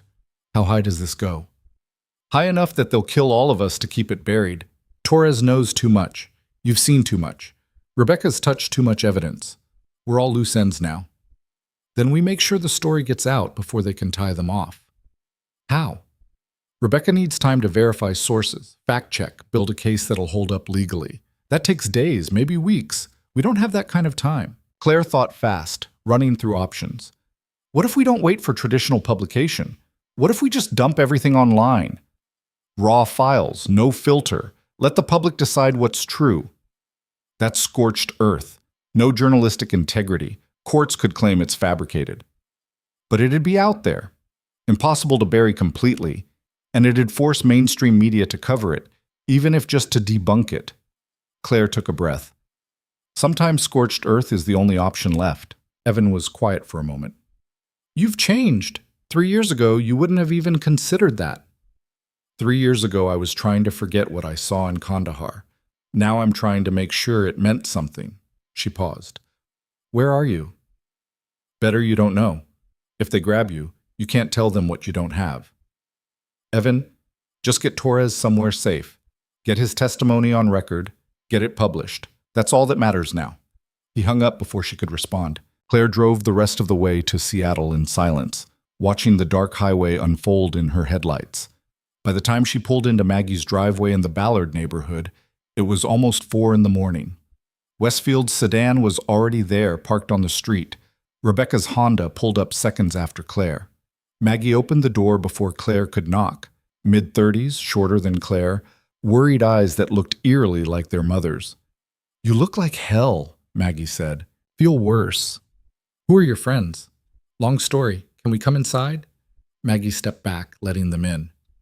Westfield and Rebecca were already carrying Torres between them, moving him carefully toward the guest room. The patient was more alert now, eyes open, tracking movement, but still disoriented. Maggie watched them pass, then turned to Claire. You want to tell me why you're bringing a half-conscious man into my house at 4 a.m.? He's a witness. Federal government has been keeping him drugged to prevent him from testifying about war crimes. We broke him out. Maggie stared. You're joking. I wish. Claire, what the hell have you gotten yourself into? Something I should have done 3 years ago. In the guest room, Westfield was checking Torres's vitals while Rebecca set up a camera on a tripod. Torres was sitting up now, supported by pillows, looking around like he wasn't sure what was real. Where? His voice was rough, unused. Where am I? Somewhere safe, Rebecca said gently. Michael, my name is Rebecca Park. I'm a journalist. I need to ask you some questions about what happened in Kabul, about what you saw. Can you do that? Torres's eyes tried to focus on her. Kabul, yeah. The strike team. His words came slowly, fighting through months of pharmaceutical fog. They killed everyone, women, kids. Then they told me it never happened. Who told you that? Harmon, the commanders. Said it was classified. Said I'd go to jail if I talked. He blinked hard, trying to clear his vision. I tried to report it. Proper channels. They said they'd protect me. Then I woke up in a hospital and couldn't think straight. Everything was fuzzy. How long? 6 months, Rebecca said quietly. They've had you sedated for 6 months. Torres's face crumpled. 6 months? I lost 6 months. I know. And I'm sorry. But right now I need you to tell me everything you remember about that day in Kabul. Every detail. Can you do that? He nodded, and Rebecca hit record. What came out over the next 40 minutes was devastating. Torres described a weapons smuggling operation run by Harmon defense contractors, using humanitarian convoys as cover. He'd been doing logistics, tracking shipments, and noticed discrepancies. When he'd investigated, he'd discovered the contractors were selling American weapons to local warlords, then covering the paper trail by claiming equipment losses in combat. When a rival faction found out and threatened to expose the operation, the contractors had authorized a strike to eliminate the witnesses. 14 Afghan civilians who'd seen the weapons transfers. Torres had been present at the planning meeting, heard the orders given, watched the team leave. He thought they were joking, that no one would actually execute civilians in cold blood, until they came back and he saw the footage. They had helmet cams, Torres said, voice breaking. They were laughing, treating it like a game. And when I said I was going to report it, they said I'd implicate myself, that I'd helped plan the logistics, so I was complicit. They offered me money, a lot of money, to just forget what I saw. But you didn't take it, Rebecca prompted. No. I went to the Inspector General, filed a formal complaint. Thought that was the end of it. He laughed bitterly. Instead, they pulled me out of theater, told me I was being placed in protective custody for my own safety. Next thing I remember clearly is waking up in that hospital room with a nurse telling me it's 6 months later. Rebecca glanced at Claire. That nurse, did you ever catch her name? Torres shook his head. She never said, just kept giving me pills, telling me everything was fine. Claire felt sick. The system hadn't just buried Torres, it had convinced him he was being helped while destroying his mind piece by piece. Rebecca asked more questions, dates, names, specific commanders who'd known about the smuggling operation. Torres answered as best he could, though his memory was Swiss cheese in places, entire weeks just gone. But he gave enough. Enough to verify the documents Evan had collected. Enough to build a case. By the time Rebecca turned off the camera, dawn was breaking outside. Torres had fallen asleep mid-sentence, exhausted. Westfield checked him over, adjusted his IV, he'd brought supplies from County General, and declared him stable for now. He needs proper medical supervision, Westfield said. Detox from this level of sedation is serious. He could still seize, could develop respiratory issues. I can monitor him for maybe another 12 hours, but after that we go public with everything, Rebecca finished. The testimony, the documents, all of it. And then what? Maggie asked from the doorway. She'd been listening, arms crossed. Federal agents show up here looking for him? Looking for all of you? Then we deal with it, Claire said. That's not a plan. That's suicide. It's the only option we have left. Maggie looked at her sister for a long moment. You really think this is worth it? Worth throwing your entire life away? Claire thought about Arthur, the Korean War vet who'd sensed something wrong. About Lisa, who'd tried to be kind in a place that rewarded cruelty. About every patient she'd cared for in Kandahar who deserved better than the war machine that had chewed them up. Yeah, she said. I do. Her phone buzzed. Unknown number. She almost didn't answer, but something made her pick up. Ms. Donovan? Vaughn's voice, the same one from earlier. We need to talk. We have nothing to talk about. I'm standing outside your sister's house in Seattle. Nice neighborhood, quiet street. Would be a shame if something happened to disrupt that peace. Claire's blood turned to ice. She moved to the window, pulled the curtain back slightly. A black SUV was parked across the street. Vaughn stood beside it, phone to his ear, looking directly at the house. I see you, he said calmly. And I see the doctor's car, and the journalist's car. You're all here. Very convenient. Claire's hand went to the Glock she'd taken from her apartment, tucked in her waistband. What do you want? The flash drive. Torres, and all of you to disappear quietly. In exchange, your sister doesn't become collateral damage. Rebecca appeared beside Claire, saw Vaughn through the window, and her face went pale. Maggie backed away from the door, pulling out her phone. Don't call anyone, Vaughn said like he could see through walls. I have people monitoring local police dispatch. 911 call, and this gets messy. Claire's mind raced. They were cornered. Vaughn had probably had them followed from County General, waited until they'd settled somewhere before moving in. Smart. Calculated. Exactly what she should have expected from someone who'd made a career out of burying inconvenient truths. You can't make us all disappear, Claire said. Too many witnesses. Too many people know we're here. Can't I? A tragic accident. Gas leak, maybe. House fire. By the time investigators sort through the rubble, any evidence you had will be ash. Any testimony will be hearsay from dead people. He paused. Or you hand everything over now and I let you walk away. New identities. Relocation assistance, a chance to start over somewhere quiet. The same deal you gave Torres? Torres was uncooperative. You seem smarter than that. Claire looked at Rebecca, at Westfield, at her sister's terrified face. 3 years she'd spent running from this kind of decision.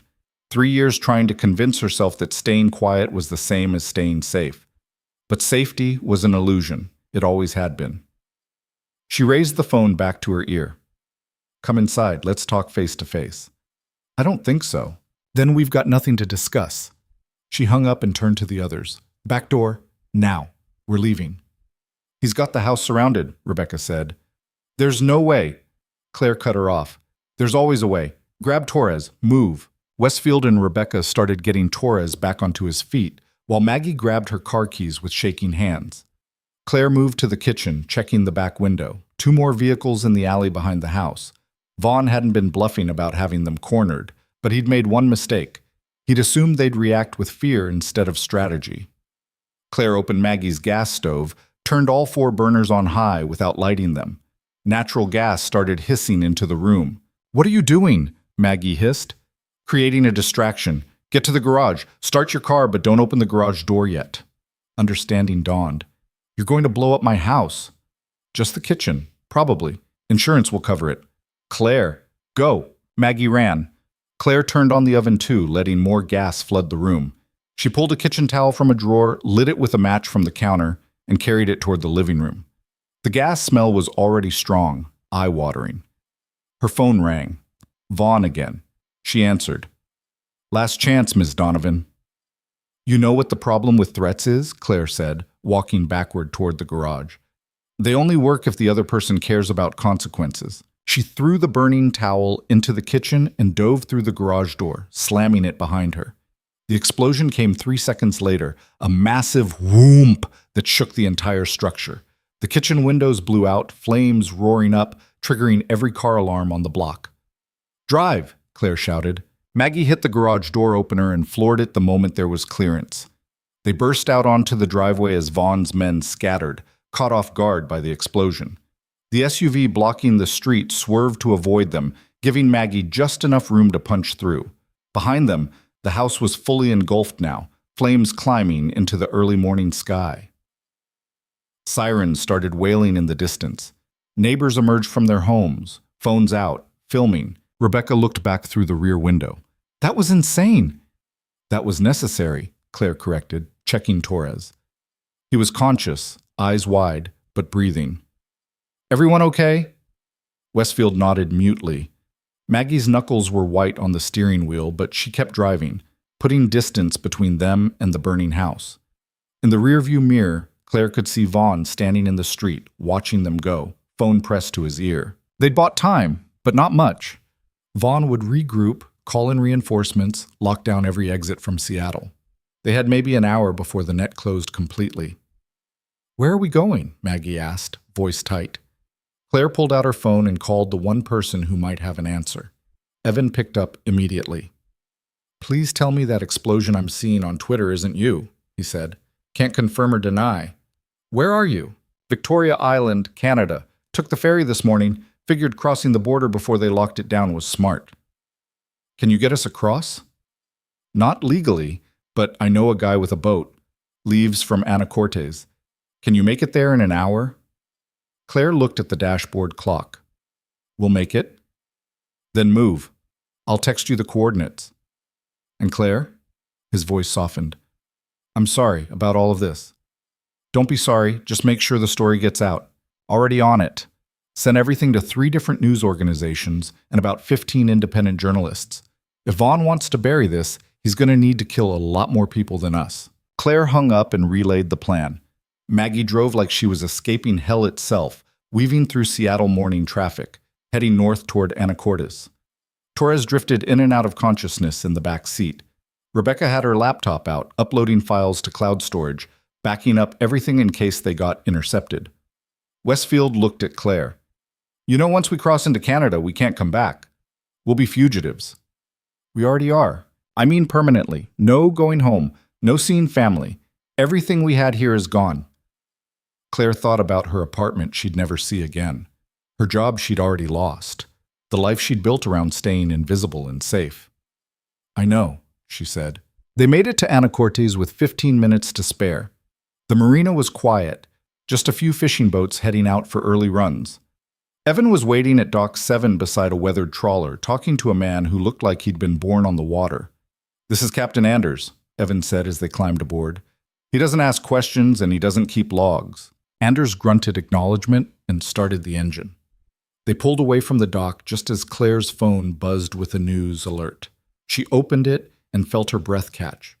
Portland Tribune had just published their story. Headlines screaming about defense contractor war crimes, federal witness suppression, DoD conspiracy. Rebecca's byline. Every document from the flash drive embedded in the article. Torres's testimony transcribed and verified. It was out. All of it. Irreversibly public. We did it, Rebecca breathed, reading over Claire's shoulder. But Claire was already scrolling to the next alert. FBI had issued arrest warrants for Claire Donovan, Rebecca Park, Evan Cross, and Dr. Aaron Westfield. Charges ranging from kidnapping to terrorism.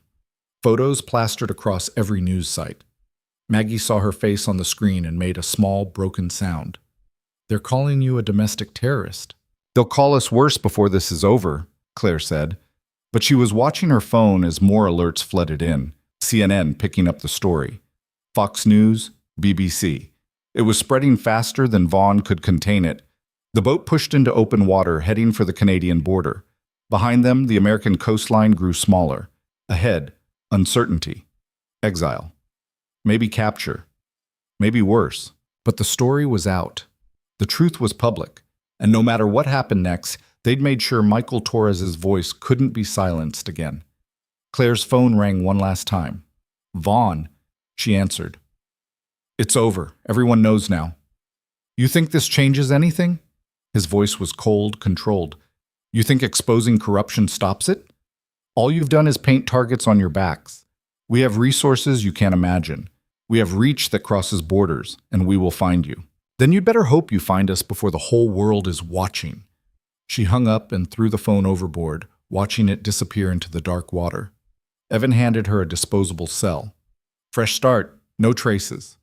Claire pocketed it and looked at the others, Rebecca, still clutching her laptop like a lifeline. Westfield, exhausted but resolute. Maggie, terrified but here anyway. Torres, finally sleeping peacefully for the first time in 6 months. What happens when we get to Canada? Maggie asked. We disappear, Evan said. New names, new lives. Stay quiet until the heat dies down. And if it doesn't die down? Nobody had an answer for that. The boat cut through morning fog, engine humming steady. Claire stood at the railing watching America fade behind them and thought about Arthur's warning that something felt wrong. He'd been right, but wrong had a way of demanding correction even when the cost was everything you had. The disposable phone in her pocket buzzed. Unknown number. She almost ignored it, then looked at the screen. A text. Single line. We have your sister's daughter. Come back alone or she dies. Claire's hands went numb. Maggie's daughter. Emma. 7 years old. Lived with her father in Spokane after the divorce. She turned to Maggie, showed her the message. Maggie's face went white as bone. Then she screamed, raw, primal, a mother's worst nightmare made real. and Claire understood with perfect, terrible clarity that Vaughn had known all along how to make them come back. The boat engine cut to idle. Captain Anders turned, reading the situation instantly from the way Maggie had collapsed against the railing, from the phone shaking in Claire's hand. "We turning around?" he asked, no judgment in his voice. Claire didn't answer immediately. She was doing the math, mental calculus she'd learned in Kandahar, when every decision meant someone lived or died. Vaughn had Emma. That was fact. Going back meant walking into a trap, also fact, but not going back meant a 7-year-old girl paid the price for their choices. "Show me the message again," Evan said quietly. Claire handed him the phone. He read it twice, then pulled out his own device and started typing rapidly. "What are you doing?" Maggie demanded, voice raw. "Verifying the threat. If they really have Emma, there'll be a digital footprint. Amber Alert. Missing persons report. Something." His fingers flew across the screen. "When did you last talk to her father?" 2 days ago. He said Emma was fine. They were going to the zoo." Maggie's breath came in short gasps. "I need to call him. I need to—" "Don't." Evan grabbed her wrist before she could dial. "If they're monitoring his phone, any contact from you confirms they've got leverage. Give me 5 minutes." Those 5 minutes felt like hours. The fog thickened around the boat. Canadian waters were close now, maybe 15 minutes at full speed, sanctuary or prison depending on which choice they made. Evan's phone buzzed. He read the screen and his jaw tightened. There's no Amber Alert. No missing persons report filed in Spokane. Either they grabbed her so recently the father hasn't noticed yet, or it's a bluff, Rebecca finished. "We can't risk that," Maggie said. "If there's even a chance." "There's always a chance." Claire's voice was steady despite the adrenaline screaming through her system. "That's how leverage works. They don't have to actually have her. They just have to make us believe they might." "You're willing to bet my daughter's life on that?" The question hit like a physical blow. Claire met her sister's eyes and saw everything there. Terror, rage, accusation. The same look she'd gotten from family members in Kandahar when she'd had to triage, had to choose who got treatment first, who lived, and who didn't. "Call the father," Claire said to Evan. "Secure line. Don't identify yourself. Just confirm Emma's location." Evan nodded and stepped away, phone to his ear. The weight was excruciating. Maggie paced the deck like a caged animal.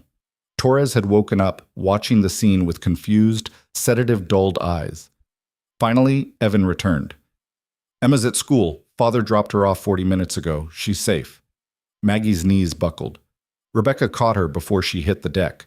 The relief was immediate but fragile. They'd confirmed one bluff, but Vaughn had other cards to play. "He's testing us," Claire said. "Seeing if we'd turn around. Now he knows family is a pressure point." "So what do we do?" Westfield asked. Claire looked at Captain Anders. "How long to Canadian waters?" 12 minutes if I push it." "Then push it." Anders didn't need to be told twice. The engine roared back to full throttle. The boat lurched forward, cutting through fog and chop. Behind them, American jurisdiction. Ahead, temporary safety at best. Claire's phone buzzed again. Different number. She answered without speaking. "Clever," Vaughn's voice. "You verified the girl's location. I expected that. What I didn't expect was for you to keep running anyway." "You played your hand too fast." "Did I?" "Because I'm looking at live satellite feed of your boat right now. I know exactly where you are. And I know you're 12 minutes from crossing into Canadian territorial waters." A pause. "I also know Canada will extradite you the moment we file the proper paperwork. You think you're escaping. You're just choosing which cell you'll rot in." "The story's out. Killing us won't bury it now." "No, but it'll send a message about the cost of exposing classified operations." His tone shifted, became almost conversational. "You know what's fascinating about this whole situation? You actually think you won. The journalist published her article. Torres gave his testimony. The truth is out there, as they say. But truth doesn't change anything, Ms. Donovan. It never has." Claire gripped the phone tighter. "You're wrong." "Am I?" "Let me tell you what's happening right now while you run for Canada. Defense Department is issuing statements calling Torres a disgruntled contractor with mental health issues. His testimony is being framed as unreliable due to, quote, voluntary drug abuse. Harmon Defense has teams of lawyers already filing defamation suits. The contractors Torres accused, 3 of them died in combat 2 years ago. Can't prosecute dead men. He let that sink in. By tomorrow, this becomes a conspiracy theory. A week from now, it's forgotten. A month from now, nobody remembers your names except as footnotes in a terrorism case.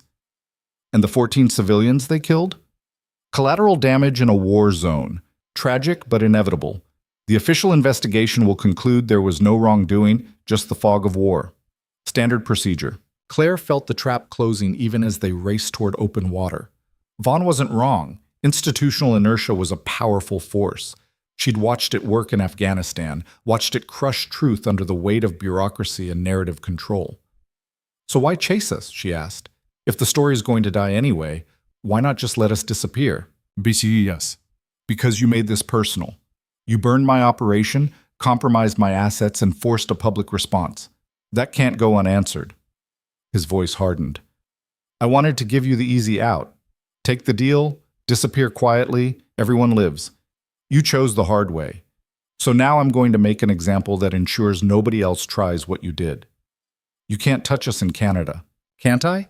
You'd be surprised what international cooperation looks like when national security is invoked. But honestly, I won't need to, because you're going to come back on your own. We already called your bluff about Emma. That was just the warm-up. Background noise filtered through the phone. Keyboard clicking. Voices murmuring. Rebecca Park's mother lives in a care facility in Beaverton. Advanced Alzheimer's. Very vulnerable. Dr. Westfield has a teenage son in community college. Smart kid. Bright future. Be a shame if federal prosecutors decided to investigate his father's role in kidnapping and found evidence implicating the son as an accessory. Rebecca went pale. Westfield looked like he'd been punched. You're threatening children and disabled elderly, Claire said quietly. That's what you've become. I'm protecting national security by any means necessary. You forced this escalation. Another pause. Turn around now and I'll leave the families alone. Keep running and everyone you care about becomes fair game. Your choice. Claire looked at the others. Maggie was crying silently. Rebecca had her laptop open, fingers frozen over the keyboard. Westfield stared at nothing, processing the threat to his son. Even Torres, barely conscious, seemed to understand they'd reached a breaking point. Evan moved beside Claire. Don't do it, he said quietly. The moment we turn around, he wins. We lose our leverage, lose our story, lose everything. People will get hurt. People are already hurt. 14 dead in Kabul. Torres lost 6 months of his life. Your career is gone. My career is gone. We're past the point where anyone gets out clean. He met her eyes. But if we keep running, if we get to Canada and tell this story on international platforms where Vaughn can't touch it, we at least make the cost worth something. Claire knew he was right. Tactically, strategically, every calculation said keep moving. But tactics didn't account for the weight of knowing your choices might destroy innocent people. 2 minutes to the border, Anders called out. Vaughn's voice came through the phone again. I'm waiting, Ms. Donovan. Turn around or watch everyone you care about suffer the consequences. Claire's finger hovered over the end call button. Then Rebecca spoke up, voice shaking but determined. My mother won't know what's happening to her. The Alzheimer's took that mercy years ago. But she'd know if I backed down from the truth. She raised me better than that. Rebecca looked at Claire. Don't turn around for me. Westfield took longer to process, but finally nodded. My son's 19, old enough to understand why this matters. I'll call him, explain everything. He'll hate me for a while, but he'll understand eventually. He swallowed hard. Keep going. Maggie was the only one who didn't speak. She just stared at Claire with an expression that said everything. Betrayal, understanding, resignation. Her daughter was safe this time, but there'd be other threats, other pressure points. That's what family meant when you went to war with people like Vaughn. 1 minute, Anders said. Claire brought the phone back to her ear. You want to threaten families? Go ahead. Make it public. Let everyone see exactly what the Defense Intelligence Agency does to protect its corruption. Every move you make against innocent people just proves Torres was telling the truth. You're bluffing. No, I'm calling yours, because you're right about one thing. This is personal now. And I've already lost everything that mattered. You can't threaten someone who has nothing left to lose. She hung up and threw the phone into the water. Crossing into Canadian waters now, Anders announced. The boat pushed forward, fog swallowing them completely. For a moment, silence except for the engine and the water.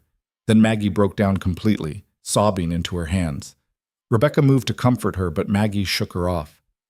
"Don't touch me, don't—" She looked at Claire through tears. "You just painted a target on my daughter. On all of us. Vaughn did that the moment he decided to bury the truth. I just refused to help him. That's easy to say when it's not your kid." Claire absorbed that blow without defending herself. Maggie was right. She'd made a choice that prioritized abstract justice over concrete safety. There was no moral high ground there, just competing responsibilities that couldn't all be met. The fog began to lift as they pushed deeper into Canadian waters. Victoria Island emerged ahead, gray and misty. Anders guided them toward a small private dock away from the main harbor. "This is as far as I go," he said. "From here you're on your own." They disembarked onto Canadian soil, or at least Canadian dock, and stood there dripping and exhausted. Torres needed help walking. Westfield supported him on one side, Evan on the other. Rebecca clutched her laptop like it contained her entire future. Maggie wouldn't look at Claire. "Now what?" Westfield asked. Evan pulled out his phone, the disposable one that couldn't be tracked. "I've got contacts in Vancouver. People who help refugees and asylum seekers. They can get us documentation, temporary housing, legal counsel." "We're not refugees," Maggie said bitterly. "We're fugitives." "The line's thinner than you think." They walked into Victoria's quiet streets, staying off main roads. Evan led them to a hostel in the outskirts. Cheap, cash only, no questions. The owner took one look at their faces and pointed upstairs without asking for names. The room was cramped, 2 sets of bunk beds and a couch that sagged in the middle. Torres took one bed immediately and passed out. Westfield started an IV drip from his emergency medical kit, monitoring vitals. Everyone else just collapsed where they stood. Claire's body was shutting down, adrenaline finally depleting, but her mind wouldn't stop running through scenarios. Vaughn would be making calls right now, leveraging international law enforcement, building a case for extradition. They had days at most before Canadian authorities came looking. Rebecca's laptop pinged, an email notification. She opened it, and her expression shifted from exhaustion to confusion to something like hope. "What?" Claire asked. "Email from my editor. The story's gone viral. Front page of every major news outlet. The Pentagon issued a statement denying everything, but that just made people dig deeper.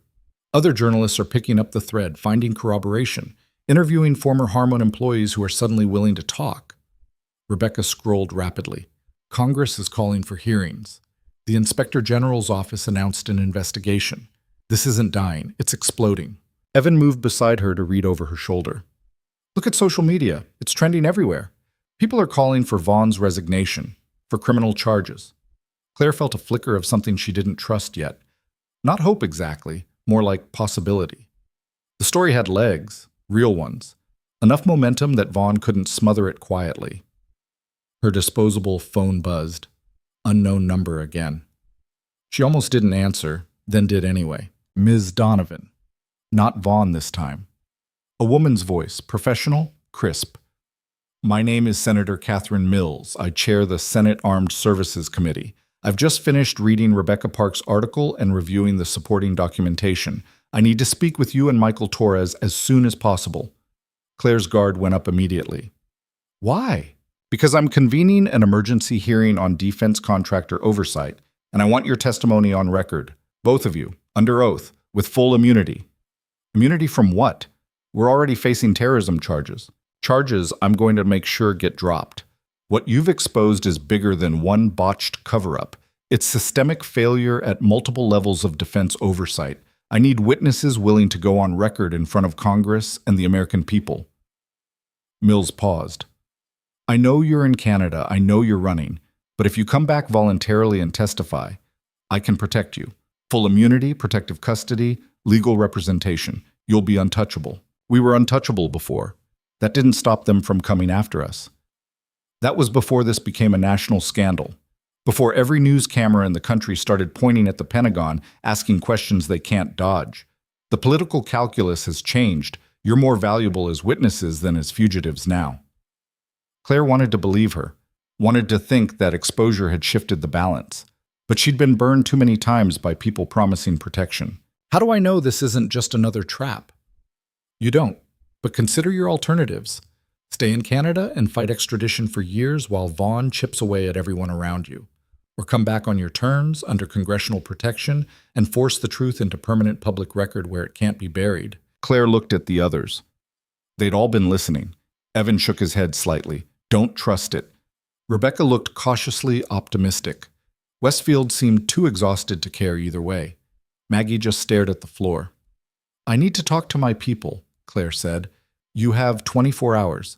After that, my protection offer expires and you're on your own. Mills gave her a direct number. Call me when you've decided. The call ended. Claire set the phone down and everyone started talking at once. It's a trap, Evan said immediately. Classic bait and switch. You go back and they arrest you the moment you land. Maybe, Rebecca countered, but she's right about the political shift. The story's too big now. They can't just disappear us without major blowback. They can if they're willing to take the heat. And Vaughn's already shown he's willing. Westfield cut in. What about Torres? He can barely stand, let alone testify before Congress. We push him too hard and he could relapse. All eyes turned to the man sleeping fitfully in the corner. He looked smaller somehow, diminished by months of chemical suppression. But he'd survived this long. Maybe he could survive a little longer. It should be his choice, Claire said quietly. He's the one who started this. He should decide how it ends. They waited until Torres woke naturally several hours later, explained the situation, the congressional hearing, the immunity offer, the risk, and the potential payoff. Torres listened without interrupting, his eyes clearer now than they'd been since County General. When they finished, he was quiet for a long moment.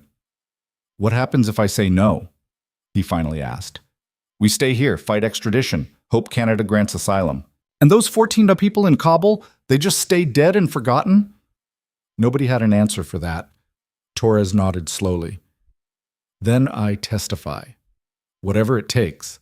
I didn't lose 6 months of my life just to hide in another country while the truth gets buried. You could die, Westfield said bluntly. The stress alone could trigger cardiac arrest given what your system's been through. That's not hyperbole. That's medical reality. Then I die doing something that matters. Torres met Claire's eyes. You risked everything to get me out. Least I can do is finish what I started. The decision was made. Claire called Senator Mills back and gave her the answer. Arrangements were made. Private transport back to the States, security detail, protective custody in an undisclosed location until the hearing. Mills moved fast, which either meant she was genuine or the trap was already sprung.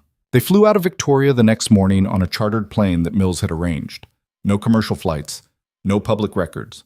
Just a small jet with blacked-out windows and 2 very serious-looking federal marshals who assured them they were there for protection, not arrest. Claire didn't fully believe it until they landed at a private airfield outside D.C. and weren't immediately cuffed. Instead, they were taken to a secure facility, looked like a safe house, felt like a prison, but at least they weren't in cells. Senator Mills met them there personally. Late 50s, sharp suit, sharper eyes. She looked at each of them in turn like she was assessing value and liability in equal measure. You've created quite a mess, she said without preamble. But it's the kind of mess that forces necessary change. The hearing is scheduled for tomorrow. You'll testify in closed session first, then public session. Torres goes first, establishes the primary facts. Then you, Ms. Donovan, provide corroboration from your military experience. Park provides the documentation. Westfield provides medical testimony about Torres's condition. What about Evan? Claire asked. Mills looked at him. Mr. Cross is a fugitive from federal terrorism charges. His participation complicates things legally. He's also the one who compiled most of the evidence. Without him, we'd have nothing. I understand that, but optics matter. A former intelligence officer who went rogue doesn't play well with certain committee members. Mills seemed to consider. I can get him immunity as a witness, but he'll need to answer for the hospital incident. Reduced charges, probation, not freedom, but not prison either. Evan nodded slowly. I'll take it. The rest of the day was spent in preparation. Lawyers briefed them on congressional testimony protocols. Communications staff prepped them on what to expect from hostile questioning. Medical staff monitored Torres, pumping him full of IV fluids and stimulants to keep him functional for a few more hours. Claire barely slept, kept thinking about Vaughn, about what moves he was making while they sat here. Mills had promised protection, but promises from politicians were worth exactly as much as their current political need. The hearing room the next morning was exactly what she'd expected. Mahogany panels, American flags, rows of senators looking down from an elevated dais like judges at a tribunal. Cameras everywhere, packed gallery. This wasn't just a hearing, it was theater. Torres went first. He looked small in the witness chair, diminished by months of abuse and the weight of what he was about to say. But when he started talking, his voice was steady. He told them everything. The weapons smuggling, the civilian massacre, the contractors laughing about it, the cover-up, the 6 months of forced sedation. He didn't embellish, didn't dramatize, just stated facts in a flat, exhausted monotone that somehow made it more devastating. The senators asked questions, some sympathetic, some skeptical, some openly hostile. A senator from Virginia kept trying to trip Torres up on timeline details, suggesting his memory was unreliable due to drug use. "You admit you were sedated for 6 months," the senator said. "How can we trust your recollection of events from before that period?" Torres looked at him with an expression Claire recognized, the same one she'd worn in Kandahar when officers tried to gaslight her about what she'd seen. "Because some things you don't forget, Senator, not even with enough drugs to erase your personality. I remember those faces. I remember the orders. And I remember thinking that someone in authority would eventually care enough to stop it." He paused. "I was wrong about that last part, but the rest is solid." The room went very quiet. Claire testified next. Backed up Torres's account with her own observations about contractor behavior in Afghanistan, described the systematic suppression of incident reports, detailed the pattern of command turning blind eyes to actionable intelligence. "You're a combat medic," one senator noted, "not an intelligence analyst. How can you speak to command decisions?" "Because I treated the results of those decisions. I held dying children while contractors walked away without consequences. I filed reports that got buried. I asked questions that got me reassigned." Claire leaned forward. "I can't tell you about classified briefings or strategic planning, but I can tell you what it looks like when a system values deniability over accountability. And I saw that every single day for 3 years." Rebecca went next with her documentation, presented financial records showing money transfers from Harmon Defense to offshore accounts, showed communications between contractors and DoD officials discussing how to handle the Torres situation, made it clear this wasn't rogue operators, this was institutional conspiracy. By the time Westfield testified about Torres's medical condition and the deliberate pharmaceutical suppression, the narrative was airtight. The senators knew it, the cameras knew it, the gallery knew it. Then Mills called her surprise witness. Marcus Vaughn entered the hearing room like he owned it, confident stride, expensive suit, zero visible concern. He sat in the witness chair and smiled at the cameras. "Mr. Vaughn," Mills began, "you're the Deputy Director of the Defense Intelligence Agency. Is that correct?" "It is." "And you were directly involved in handling Michael Torres after he filed his initial complaint about contractor misconduct in Kabul?" "I was made aware of the situation, yes." "Made aware? Interesting phrasing." Mills pulled out a document. "According to communications we've obtained, you personally authorized Torres's transfer to Mercy Heights Medical Center under federal protective custody. Is that accurate?" "It is." "Mr. Torres was a valuable witness who needed protection from potential retaliation." "Protection? Is that what you call 6 months of involuntary sedation?" Vaughn's smile didn't waver. "Mr. Torres was treated according to medical protocols determined by qualified physicians. If he experienced adverse effects, that's unfortunate, but it doesn't indicate malicious intent. What about the fact that those physicians were on Harmon Defense's payroll? Does that indicate intent?" For the first time, Vaughn hesitated. Just a fraction of a second, but Claire saw it. So did the cameras. "I'm not aware of any financial relationship between the treating physicians and Harmon Defense," Vaughn said carefully. Mills slid another document across the table. "Then let me make you aware. Dr. Richard Holloway, who oversaw Torres's care at Mercy Heights, received quarterly consulting payments from Harmon, totaling over $200,000 during the period Torres was hospitalized. Payments that mysteriously stopped the day after Torres was removed from the facility." The gallery erupted. Senators started talking over each other. Camera flashes went off like strobes. Mills waited for order, then continued. "Mr. Vaughn, Did you or did you not knowingly place a federal witness under the medical supervision of someone being paid by the very company he was testifying against?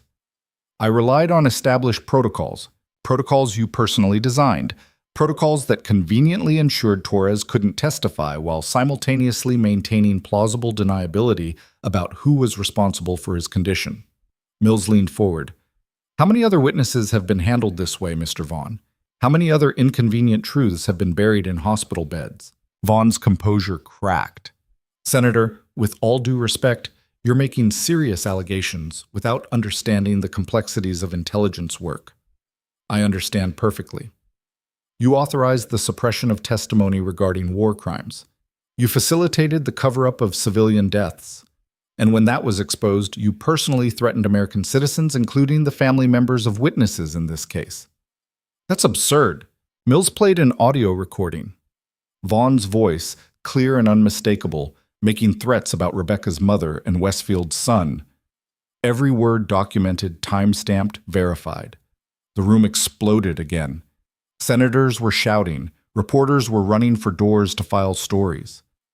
Vaughn sat frozen in the witness chair, watching his career disintegrate in real time. Claire felt something uncoil in her chest. Not satisfaction exactly, more like release.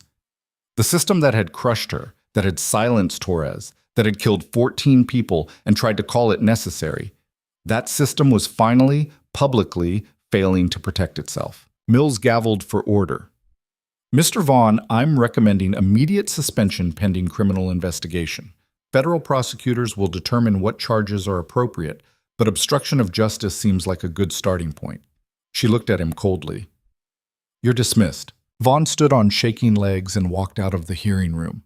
Claire watched him go and thought about all the people who told her fighting back was pointless, that the system always won, that staying quiet was the only way to survive. They'd been wrong, not because the system had suddenly developed a conscience, but because enough people had refused to stay quiet that the system's usual tricks stopped working. The hearing continued for another 3 hours. More witnesses, more documents, more damning evidence that Harmon defense had operated with impunity because people like Vaughn had enabled them. By the end, the committee was calling for a complete overhaul of defense contractor oversight and criminal prosecution of everyone involved in the cover-up. When they finally broke for the day, Claire walked out of the building into a wall of cameras and microphones. Reporters shouting questions, lights everywhere. She'd spent 3 years trying to be invisible, and now she was the most visible person in America. Senator Mills appeared beside her, nodding to her security detail. We'll get you somewhere safe. Let this circus die down. What happens now? Now? The wheels of justice turn slowly, but they're turning. Vaughn will be indicted. Harmon defense will face congressional investigation and likely criminal charges. The contractors Torres named are already being located and questioned. Mills paused. And you get your life back. Maybe not the same life, but a life. Claire thought about her apartment in Portland that she'd never see again. Her job that was gone. Her sister who might never forgive her. The quiet, invisible existence she'd built and then burned to the ground. I'm not sure I want my old life back, she said. Mills smiled slightly. Good, because you're not getting it anyway. What you've done here has made you a symbol. Whether you want to be or not, you represent something now. People who've been silenced by powerful institutions see themselves in your story. That comes with responsibility. I just wanted to do the right thing. That's how it starts. But now you have to decide what comes next. Claire didn't have an answer for that. She was too exhausted, too overwhelmed by the past 72 hours. So she just nodded and let security escort her to a waiting car. They put her up in a hotel under protective custody. Maggie was in the room next door, still not speaking to her. Torres was in medical care, stable but recovering. Westfield and Rebecca were giving interviews to every outlet that would listen, shaping the narrative before it could be twisted. Evan knocked on her door around midnight. The marshals let him through. He had immunity now, provisional but real. Can't sleep? He asked. You? Not a chance. He sat in the chair by the window. I keep waiting for the other shoe to drop. For Vaughn to have one more trick. For this to all fall apart. It's not going to. The hearing was public. The evidence is documented. They can't bury this. They can try. They're very good at trying. Claire sat across from him. What will you do after all this? Testify at the criminal trial. Hope I don't end up in prison despite the immunity deal. Try to figure out who I am without the Marines and without the investigation that's defined my life for 2 years. He looked at her. What about you? I don't know. People keep asking me that, and I don't have an answer. You could go back to nursing, different hospital, different city, start over. Could I? Or would I just be the woman who brought down a defense contractor everywhere I went? Is that a bad thing? Claire thought about it. I spent 3 years trying to forget what I saw in Afghanistan, trying to be someone who didn't ask hard questions or fight battles that couldn't be won. It didn't work. I was just postponing this. So maybe don't postpone anymore. They sat in silence for a while. Outside, D.C. hummed with late-night traffic and the machinery of government grinding forward. Somewhere, prosecutors were building cases. Somewhere, contractors were hiring lawyers. Somewhere, families of 14 dead civilians might finally get acknowledgement of what had been done to them. It wasn't justice, not complete. There would be plea deals and reduced sentences and people who slipped through cracks. But it was more than nothing, more than silence. Claire's phone buzzed with a text from an unknown number. Check your email, now. She opened her laptop, pulled up her account. The email was from an address she didn't recognize, no subject line. Just a video file attachment. She clicked play and felt her blood run cold. The video showed a different congressional hearing, not the one they'd just testified at. Older footage, dated 3 weeks ago. Senator Catherine Mills sitting across from defense industry lobbyists, discussing contractor oversight reform. The audio was clear. We need a public incident to justify sweeping changes, Mills was saying. Something dramatic enough to move public opinion, but controlled enough to direct the reforms where we want them. One of the lobbyists responded, You're suggesting we manufacture a scandal? Mills smiled. I'm suggesting we amplify an existing one. Michael Torres has been trying to blow the whistle for months. His story is perfect. Sympathetic witness, clear villain, documented evidence. All it needs is the right platform and timing. The video cut to another scene. Mills on a phone call, date stamped 2 days before Claire had been contacted by Rebecca Park. Make sure the journalist gets the lead, Mills was saying, and make sure the nurse who helped extract Torres is someone with military background. We need credibility. And nothing says credibility like a veteran risking everything for the truth. Claire's hands shook as the video continued. Mills orchestrating everything, the leak to Rebecca, the timing of Torres's extraction, even Vaughn's aggressive response, which had been predicted and encouraged to make the villain more clearly defined. The key is making it organic, Mills said on the recording. They can't know they're being guided. They have to believe they're fighting the system on their own terms. That's what makes the story powerful. The video ended. A new text appeared. You were never the hero of this story. You were always just the puppet. Vaughn. Claire sat frozen, mind reeling. Everything they'd done, every risk they'd taken, every sacrifice, had it all been manipulated from the start? Had Mills used them to manufacture the exact political crisis she needed to push through reforms? And if that was true, did it matter? The evidence was real. Torres's testimony was real. The 14 dead civilians were real. Did it make those truths less true if they'd been weaponized for political purposes? Evan leaned over her shoulder watching the video. Could be doctored. Deepfake. Vaughn's last desperate move to undermine everything. Could be, Claire said. But she didn't believe it. The video had the ring of truth to it, the kind of cynical political calculation that made perfect sense once you saw it laid out. Her phone rang. Senator Mills. Claire answered. I just watched an interesting video. I imagine you did. Vaughn's people have been shopping it to news outlets for the past hour. None of them will touch it. Too easy to claim fabrication, and it doesn't change the underlying facts of the case. Mills's voice was calm, unbothered. But I assume you have questions. Did you manipulate us? From the beginning? A pause. I saw an opportunity to achieve necessary reform using a legitimate scandal. I facilitated connections and timing to maximize impact. Whether you call that manipulation or strategic coordination depends on your perspective. You used us. I gave you a platform you wouldn't have had otherwise. Torres's story would have died quietly without the amplification I provided. Instead, it became national news and resulted in real accountability. Mills sounded almost amused. You wanted justice, Ms. Donovan. I delivered it. The fact that I also benefited politically doesn't diminish what you accomplished. It makes it feel hollow. Welcome to how change actually happens in DC. It's never pure, it's never simple. It's always people with mixed motives leveraging situations to achieve objectives that are partially self-serving and partially genuinely good. Mills paused. You can be angry about the manipulation. That's fair. Or you can recognize that those 14 people in Kabul got acknowledgement they never would have received. Torres got his voice back, and a corrupt system got publicly exposed. Your choice, which matters more. And Claire wanted to be angry, wanted to feel betrayed and used, but mostly she just felt tired. What happens when Vaughn releases this video publicly? She asked. Nothing, because I'm releasing it first, tonight, along with a statement acknowledging that yes, I amplified this story for political gain, and I do it again because contractor oversight reform has been blocked for years, and sometimes you need a crisis to overcome institutional inertia.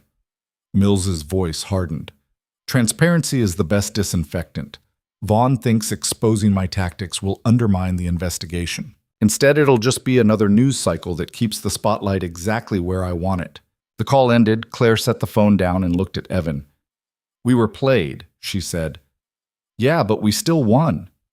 Did we? Evan stood, moved to the window. Torres is alive and getting treatment. Vaughn is facing criminal charges. 14 families might finally get closure. A broken system is being forced to answer for its failures. He turned back to her. That's not nothing. Even if we were manipulated into achieving it, it's still real. Claire wanted to agree, wanted to believe that outcomes justified means, that being used for a good cause was better than doing nothing. But something gnawed at her. The same instinct that had made her question orders in Kandahar, that had refused to accept easy answers when hard truths were being buried. What if this is what they want? She said quietly. What if Vaughn and Mills are both playing games and we're just pieces on their board? What if the only difference between them is which agenda they're serving? Then we keep playing until we're not pieces anymore. Evan's jaw set. Or we flip the board. Claire looked at the laptop screen, at the frozen frame of Senator Mills smiling as she orchestrated their lives like a chess master. Outside, DC continued its endless political machinations. Inside this room, two people who'd thought they were fighting for truth had to decide what truth even meant when everyone was lying. Her phone buzzed one more time. Text from an unknown number. Meet me, alone. I'll tell you what really happened in Kabul, what Torres didn't see, what Mills doesn't know. Tomorrow, 6 a.m., Lincoln Memorial. Come alone or don't come at all. V. Vaughn, offering one more revelation, one more layer of the conspiracy. Maybe truth, maybe more manipulation, but definitely a trap. Claire should ignore it, should stay in protective custody, let the investigation play out, accept whatever version of reality emerged from the congressional hearings and criminal trials. But she'd never been good at accepting easy answers. She looked at Evan. If I don't come back from meeting Vaughn tomorrow, make sure the whole story gets told. All of it. Even the parts that make us look like pawns. Claire, don't. Someone has to know the truth.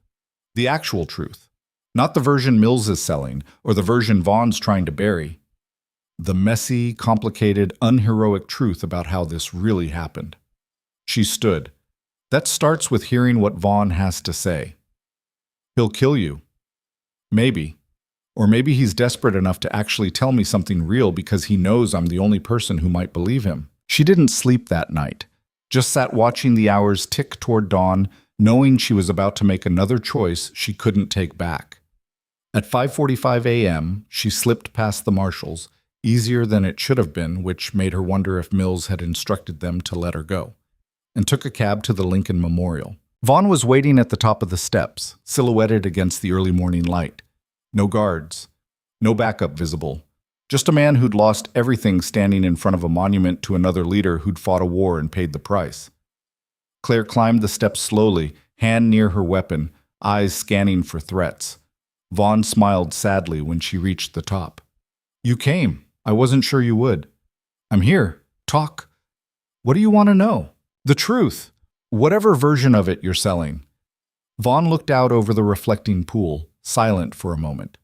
Then he started talking, and what he said made Claire question everything she thought she'd understood about whose side anyone was really on. Vaughn talked for 11 minutes.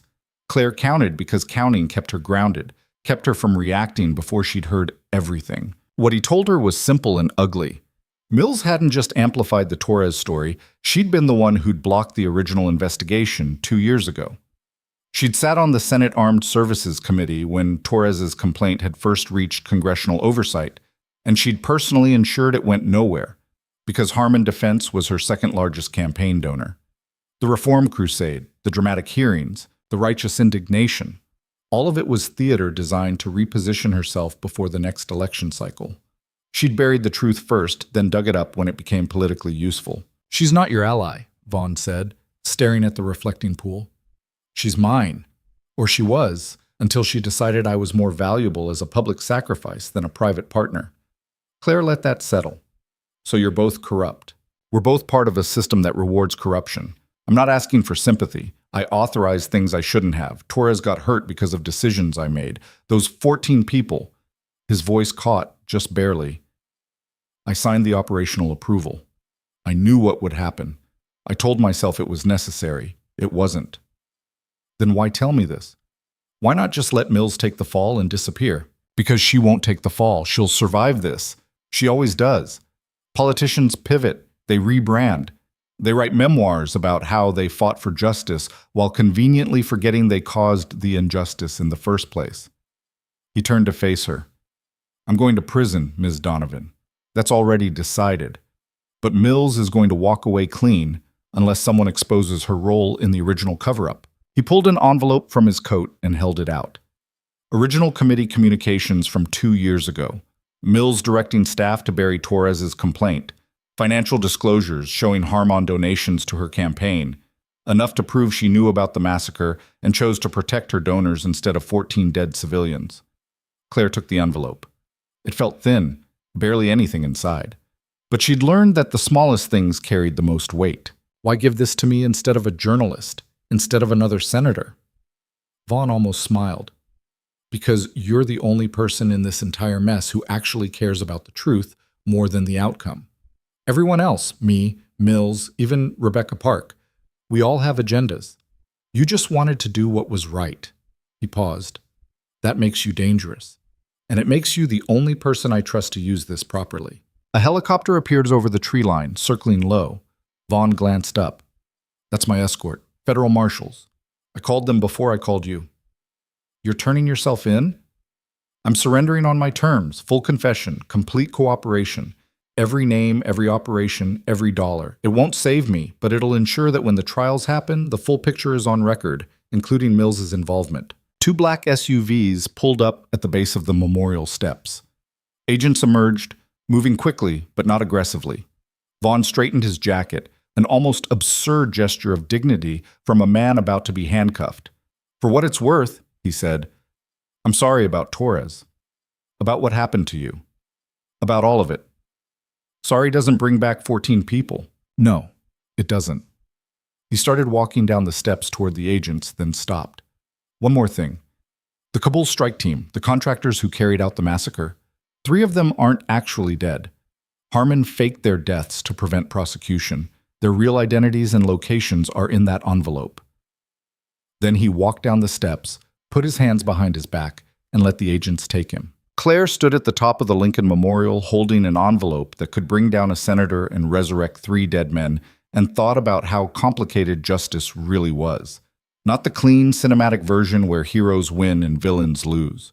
The real kind, where everyone's hands were dirty and the best you could hope for was that the truth, messy, partial, imperfect, survived long enough to matter. She took the envelope to Rebecca Park that afternoon, told her everything Vaughn had said. Let her verify the documents, cross-reference the financial records, confirm the committee communications. It took Rebecca 4 hours to authenticate what Vaughn had given them. "Mills is finished," Rebecca said quietly, staring at her laptop screen. This proves she suppressed the original complaint while accepting Harmon money. That's not political maneuvering. That's criminal obstruction. Publish it. Claire, she's our protector right now. She's the reason we have immunity. If I take her down, then we lose our safety net. I know. Claire sat down across from her. But if we protect her to protect ourselves, We're doing exactly what Vaughn did, trading truth for convenience. Rebecca closed her eyes. I hate that you're right. The story dropped 2 days later. Front page. Every outlet. Senator Catherine Mills exposed as the original architect of the Torres cover-up, repackaged as a reformer when the political wind shifted. Mills resigned within 48 hours, issuing a statement that managed to be both apologetic and self-serving in equal measure. The immunity deals held. A different committee chair honored them, recognizing that whatever Mills's motivations had been, the testimony was legitimate and the evidence was real. Vaughn's full confession accelerated the investigation. Harmon Defense's CEO was arrested. The 3 contractors whose deaths had been faked were located. 2 in South America, 1 living under a false identity in Nevada, and extradited to face war crimes charges in military court. The trials took 8 months. Claire testified 3 more times. Torres testified twice, stronger each time, his mind clearing as the drugs worked their way out of his system. Evan testified under his immunity agreement and received 3 years probation, no prison time, in recognition of his role in exposing the conspiracy. Convictions came down like dominoes. Vaughn got 12 years, Harmon's CEO got 20, the contractors received life sentences. 7 DoD officials were removed from their positions. Congressional oversight of defense contracting was overhauled with legislation that bore Torres's name. Claire followed the news from a small apartment in Denver, where she'd relocated after the trials ended. New city, new start, same restlessness that had followed her since Kandahar. She'd been offered jobs, security consulting, speaking circuits, a book deal that would have paid more than 10 years of nursing. She turned them all down. What she did instead surprised even her. She went back to nursing. Applied to a veterans hospital in Aurora, Colorado, where former service members with PTSD and traumatic brain injuries received long-term care. The hiring manager had recognized her name immediately. "You're that nurse," the woman had said, "the one from the hearings." "I'm a nurse who wants to take care of people, that's all." They hired her. Night shift again because she still preferred the quiet. The patients were harder than Mercy Heights, combat veterans dealing with invisible wounds, the kind that didn't show on scans but destroyed lives from the inside. Claire understood them in a way most civilian nurses couldn't, because she carried the same wounds herself. 6 months into the job, she got a letter from Torres. He'd settled in New Mexico, working with a nonprofit that provided legal advocacy for military whistleblowers. His handwriting was shaky but legible. "Claire, I wanted you to know that I'm okay. Not perfect. Some days are harder than others. The drugs did damage that won't fully heal, but I'm here, and I'm talking, and people are listening. That matters more than I can say. Thank you for refusing to look away when everyone else did." She pinned the letter to her refrigerator and looked at it every morning. Maggie came around eventually. It took 4 months of silence, then a single text.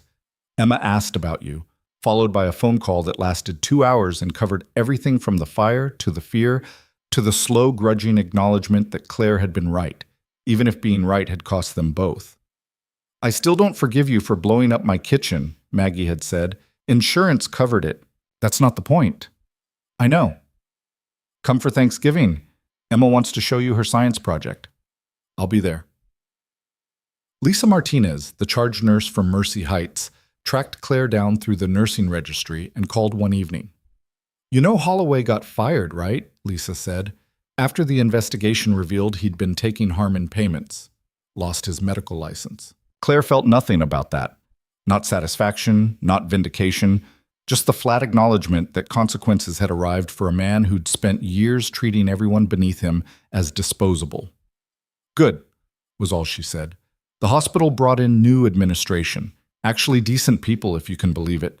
They asked about you, wanted to know if you'd consider coming back." "No, didn't think so, but I had to ask." Lisa paused. "For what it's worth, everyone here knows what you did.